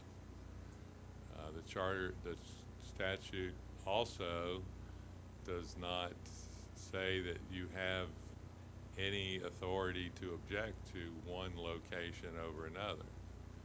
It also says that the charter school may come back to you, the school district, and request a change in the location of the school. They're going to be 2 years before they're starting a school. So what I did is, in lieu of, they don't have a location, so they weren't giving me a location. What I put in is the second sentence, that the specific address location will be provided at the time the lot selection has been made, or by February 1st, 2019, whichever is earlier. So I picked a date essentially 6 months before the school opened, which, looking at playing the devil's advocate for a moment, that 6 months is more lead time than we would have if they were opening the school now. If they were opening the school this year in August and they told us right now, then we're talking about we got 2 months lead time to know where the school's going to be. So I point that out to say that the statute says it's supposed to be in the contract. We can object about it if you want to object for that reason, if nothing else. But ultimately, I don't think it's gonna get us anywhere. I agree. I mean, they're just gonna come back. It says, there's a provision that says they can make a change on the location. And that's out of the state, Right. that's out of the form contract for the state. It's like randomly put in any address that they know isn't gonna work. I think Right. it sort of did when they presented to us. Right. I think, Yeah, that's right. Well, they put in It's our address. Mineola, which we already had Pinecrest, we've got expansions here, and I called Derek and said, like, this is the dumbest thing ever. So, can't believe that they could we, in this partnership and willing to cooperate atmosphere that we've tried to, Engender? yes, could we not say it would be helpful in our capital planning to know where they're putting the school? Like, as early, I know you have a date in here, I realize why you put it in there, but can we, like, emphasis that we need this, it would be helpful for us if we had it sooner? Yes, and I've suggested we're not being picky about it. Our problem is very simple. We need to know where to plan, but when you're making that argument, you get back to the same problem is that there's nothing that says they want to build next door to Mineola Elementary School. We can't tell them no because you can't build there, you can build somewhere else. But we're cooperative and we're working together yeah. to meet our capacity needs. But it's important and incumbent on us to understand where they're protected and where we can negotiate. And developing the good partnerships says that they will work with us, but they don't have to. And so far, I think both Charter USA is willing to do that. Although I just gotta get this off my chest. When they came before us and their board, I was like zero impressed with their board. So that part's annoyed me from the day they met with us. But of one is absolutely. Yeah, yeah, but the guy with no socks and no front teeth, he wasn't that impressive anyway. But that's neither here nor there. But I mean, so in the spirit of us working together, we would expect that we're going to all be professionals, and that I think we continue to foster that relationship. Although I have some opinions about that, I'll save my closing comments. But anyway, okay. Well, and they didn't show up today, again. And that's because my only contact since our last meeting has been with their lawyer. And when we finally got back together to finish, and we still have one or two changes that before it's final potentially, I mean, they're fairly minor, and they're yes or no things. But I asked if somebody come in today, and she said she didn't realize that we're having a meeting today. And I reminded her that today's the deadline for us to get it a final version to them, because next Monday's the deadline to pass it or not pass it. So, and there wasn't a whole lot for them to address as far as these changes. I mean, I'm telling you, they don't have an address to give us for a location. And if I got one now, I would probably believe that it was Fake. P.O. Box. That's right. So in the spirit of working together and Kumbaya.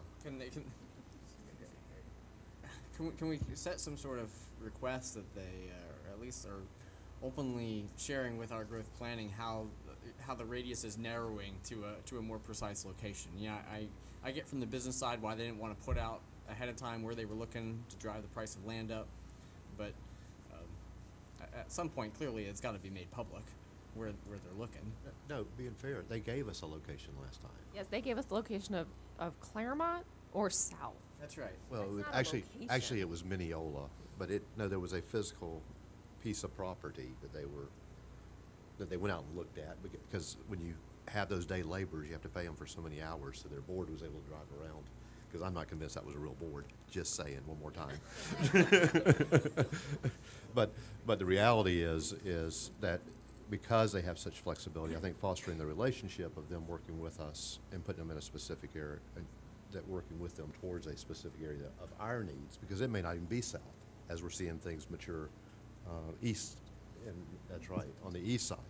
And so keeping that door open, I'm not as hung up about tying them down to a location, me personally, as I am focused more on on the fact that they can literally pick and choose where they take students, and that I don't know if we could somehow vote where they're going to have an area that they are required to take students. Oh, the zone? Yes. No.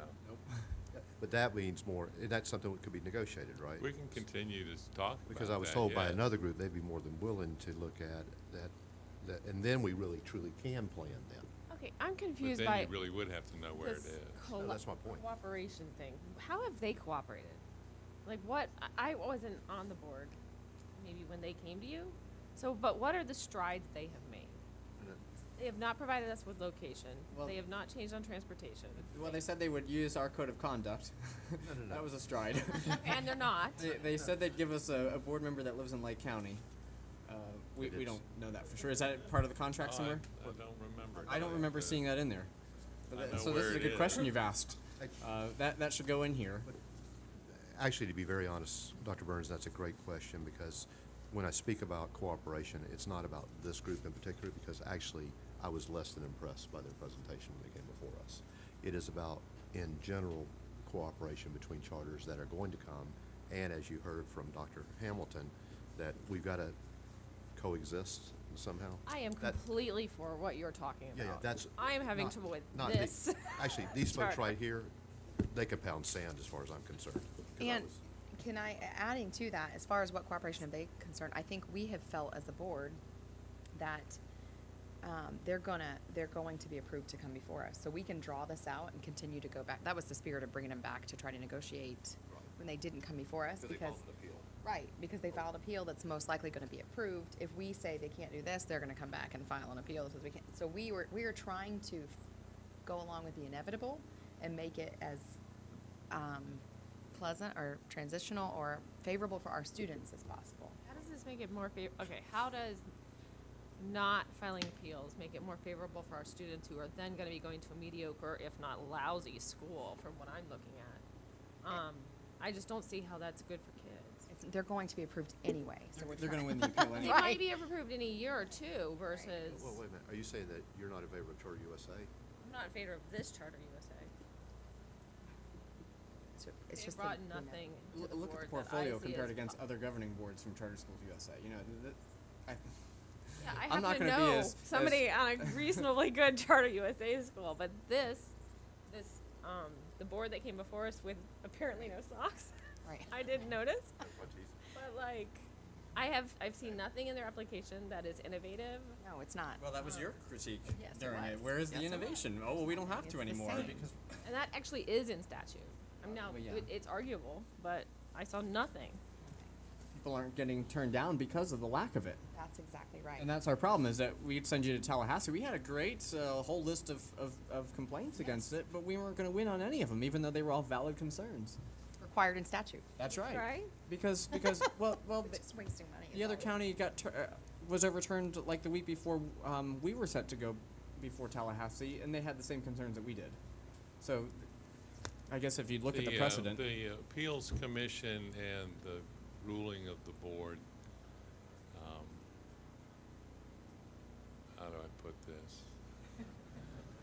Is rigged. Well, Well, I haven't lost one. The two or three that I've been sent up to defend, we've won, surprisingly. But for the issues but those had some issues with money and what that charter had done with money before. And so those kinds of things are more exciting and interesting, and maybe they'll rule against. But the innovation, they've done this before. They had in their appeal, they had all of the buzzwords that the commission needs to be able to find in their Are favor. they considered high performing? No. no, this is not a replication. Right. So they wouldn't fall under like Schools of Hope or anything hopeful. no. But what they submitted to us was a template that had been approved and with and upheld through every appeal. Do they have a location? That's a good question. I don't know. I think that might be a major. But in reality, they'll just give us any old address and then change it. Right. Yeah, you have the ability to change it anyway, so give us we're an hung up on something really that isn't germane to this contract, I think. they can change it. we would not probably prevail. So the effect Making is just we're that. saving money for the district by doing That's this. right. That You was the whole bingo. discussion. And that's the whole thing there is, we're not putting out extra expense. As you can see, we do not have the extra expense to put out I'd rather invest it in the classroom.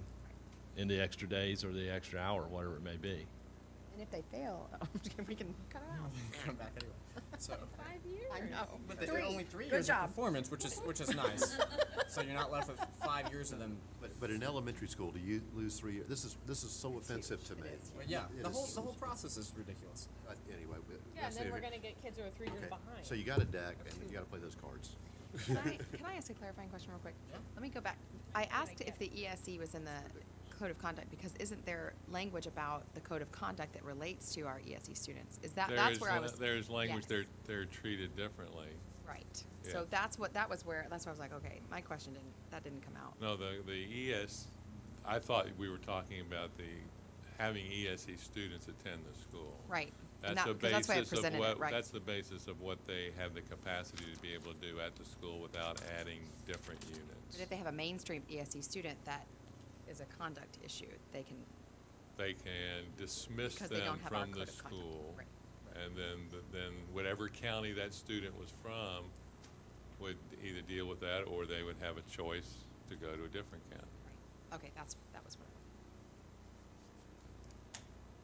I told them facilities would be an issue, not having it. So their location is Lake County. That's right. So now, one other thing that you had, to answer your question about what strides that they made, one of the other things that they said that would be included in the contractual language was about refiguring the salary table, that we had a concern over their ability to recruit a Yeah, but reputable teacher based on. they were gonna do a revised budget. That's right. But they're not starting for 2 more years. Right. So they really can't do a budget for what's gonna happen 2 years from now. And you know, that whole argument anyway about the teacher salary, you know, if they wanna hire people for $1.50 an hour, I They mean, work, they're right. entitled to hire people for $1.50 an hour. That may be pretty good evidence that they are not going to meet their goals, and that might be basis for doing something, but the exact number of what they use as a salary is really not a basis for rejecting them as a charter school. No, but just Unless the- it's ridiculous, Right, just, like but, well, just the $1.50 fact an that, hour. that they agreed that they would include that in the contract and it's not there. Well, me annoyed. and I remembered that, but, you know, we're 2 years out. So anything they gave you as a budget would just, Right.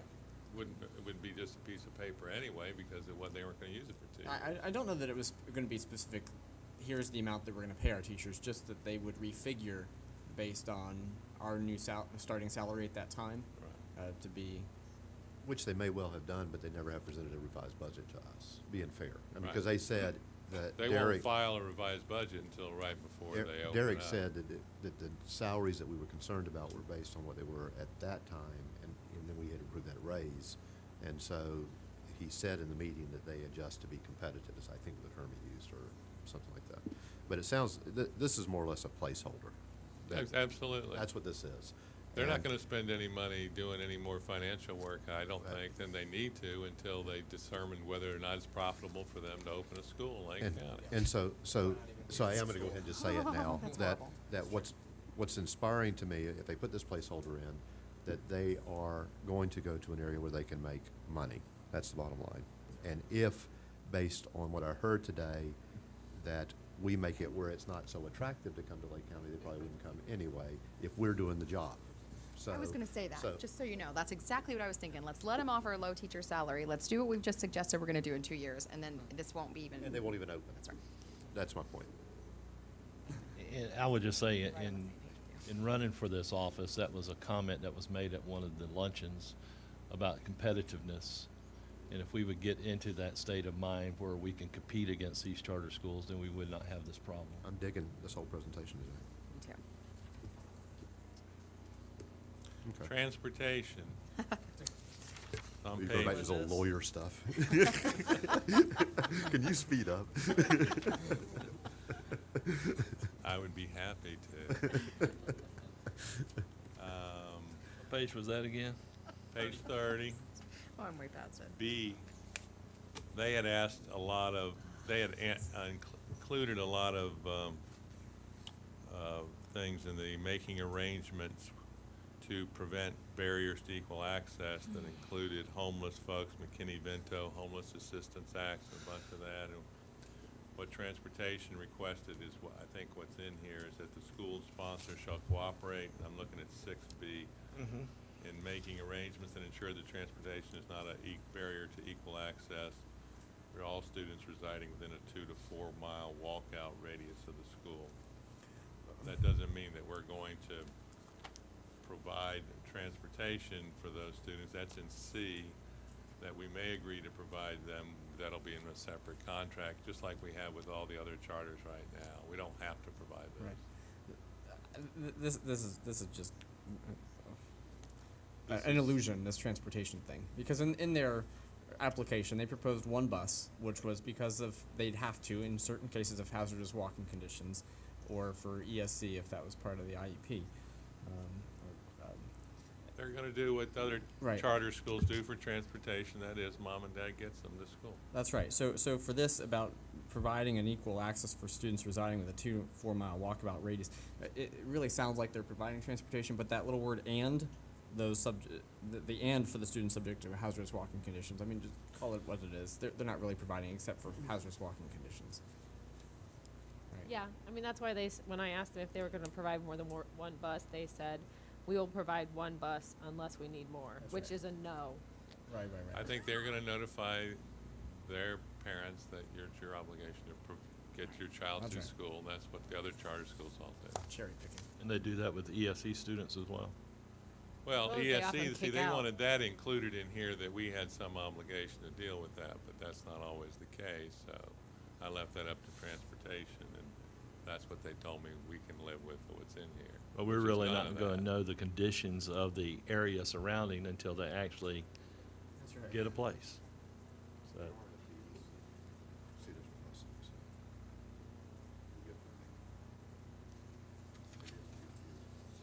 yeah. There was nothing changed in the insurance section. Okay. I'm sure Mr. Mathias is disappointed about. Governance.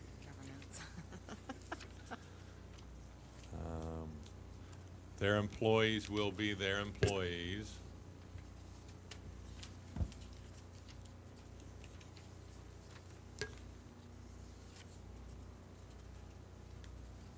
And the rest are all administrative changes. So we've got, the one issue about the ESC, whether we provide that initial evaluation or not, who pays for that, that we're gonna clarify today. I think there was one other minor matter, but other than that. I'm seeing a shaking of a head. Sir?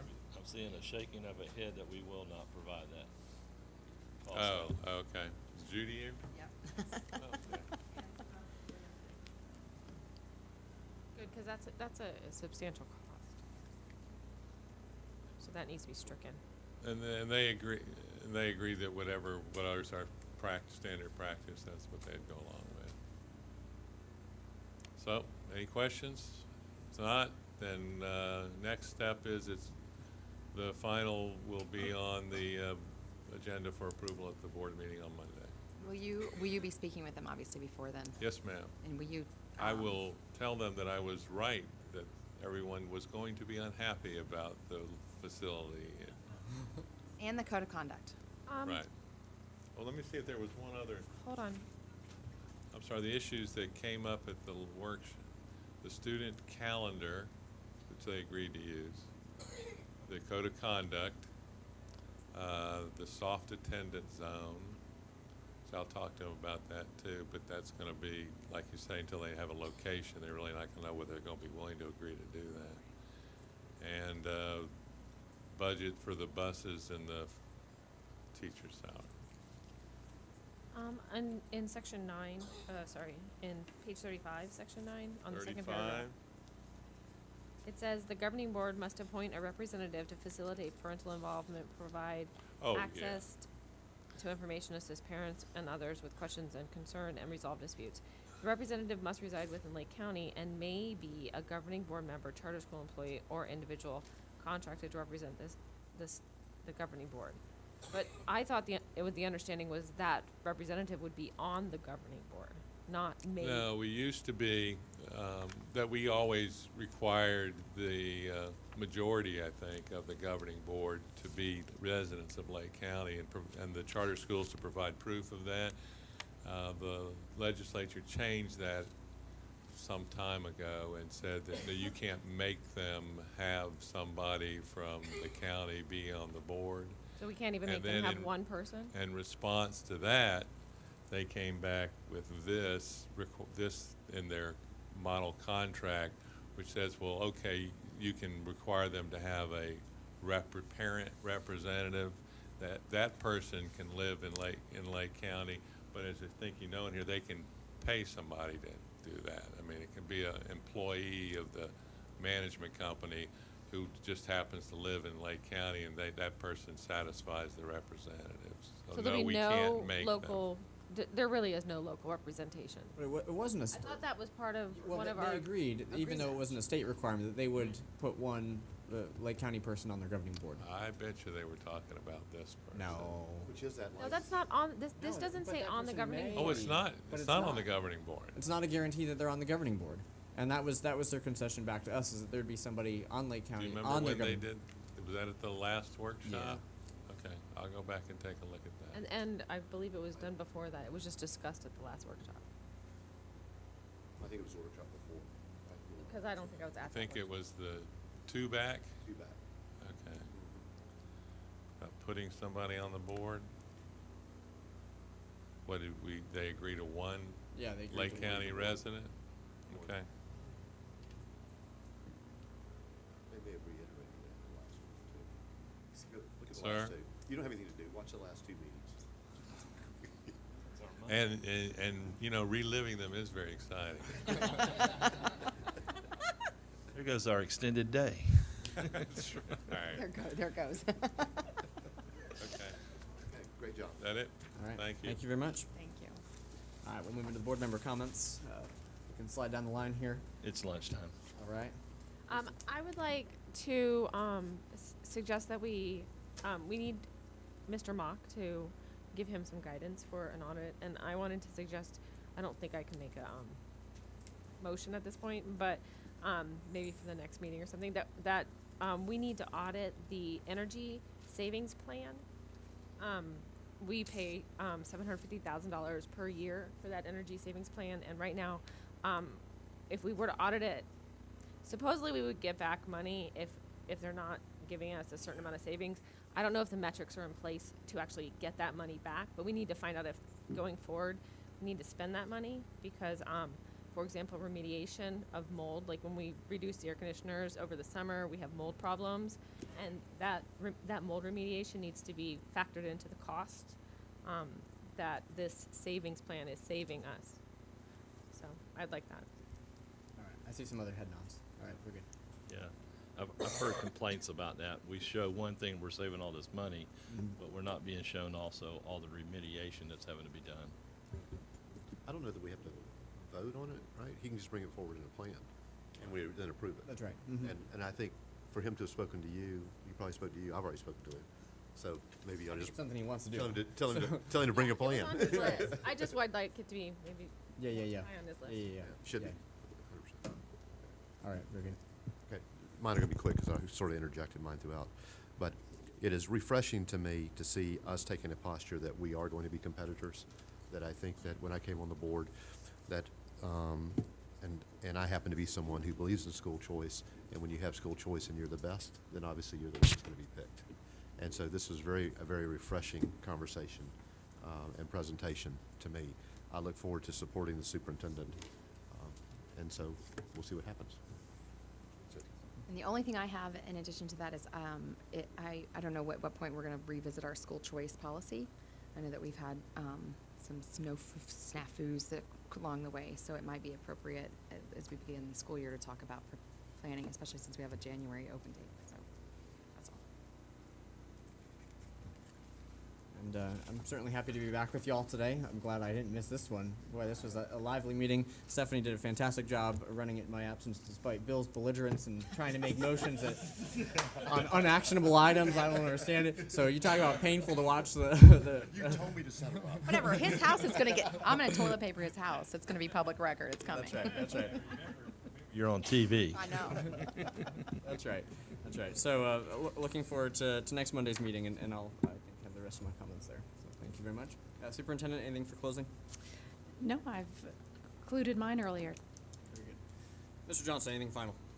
All right. Any objection to adjourning? Seeing none, we stand adjourned.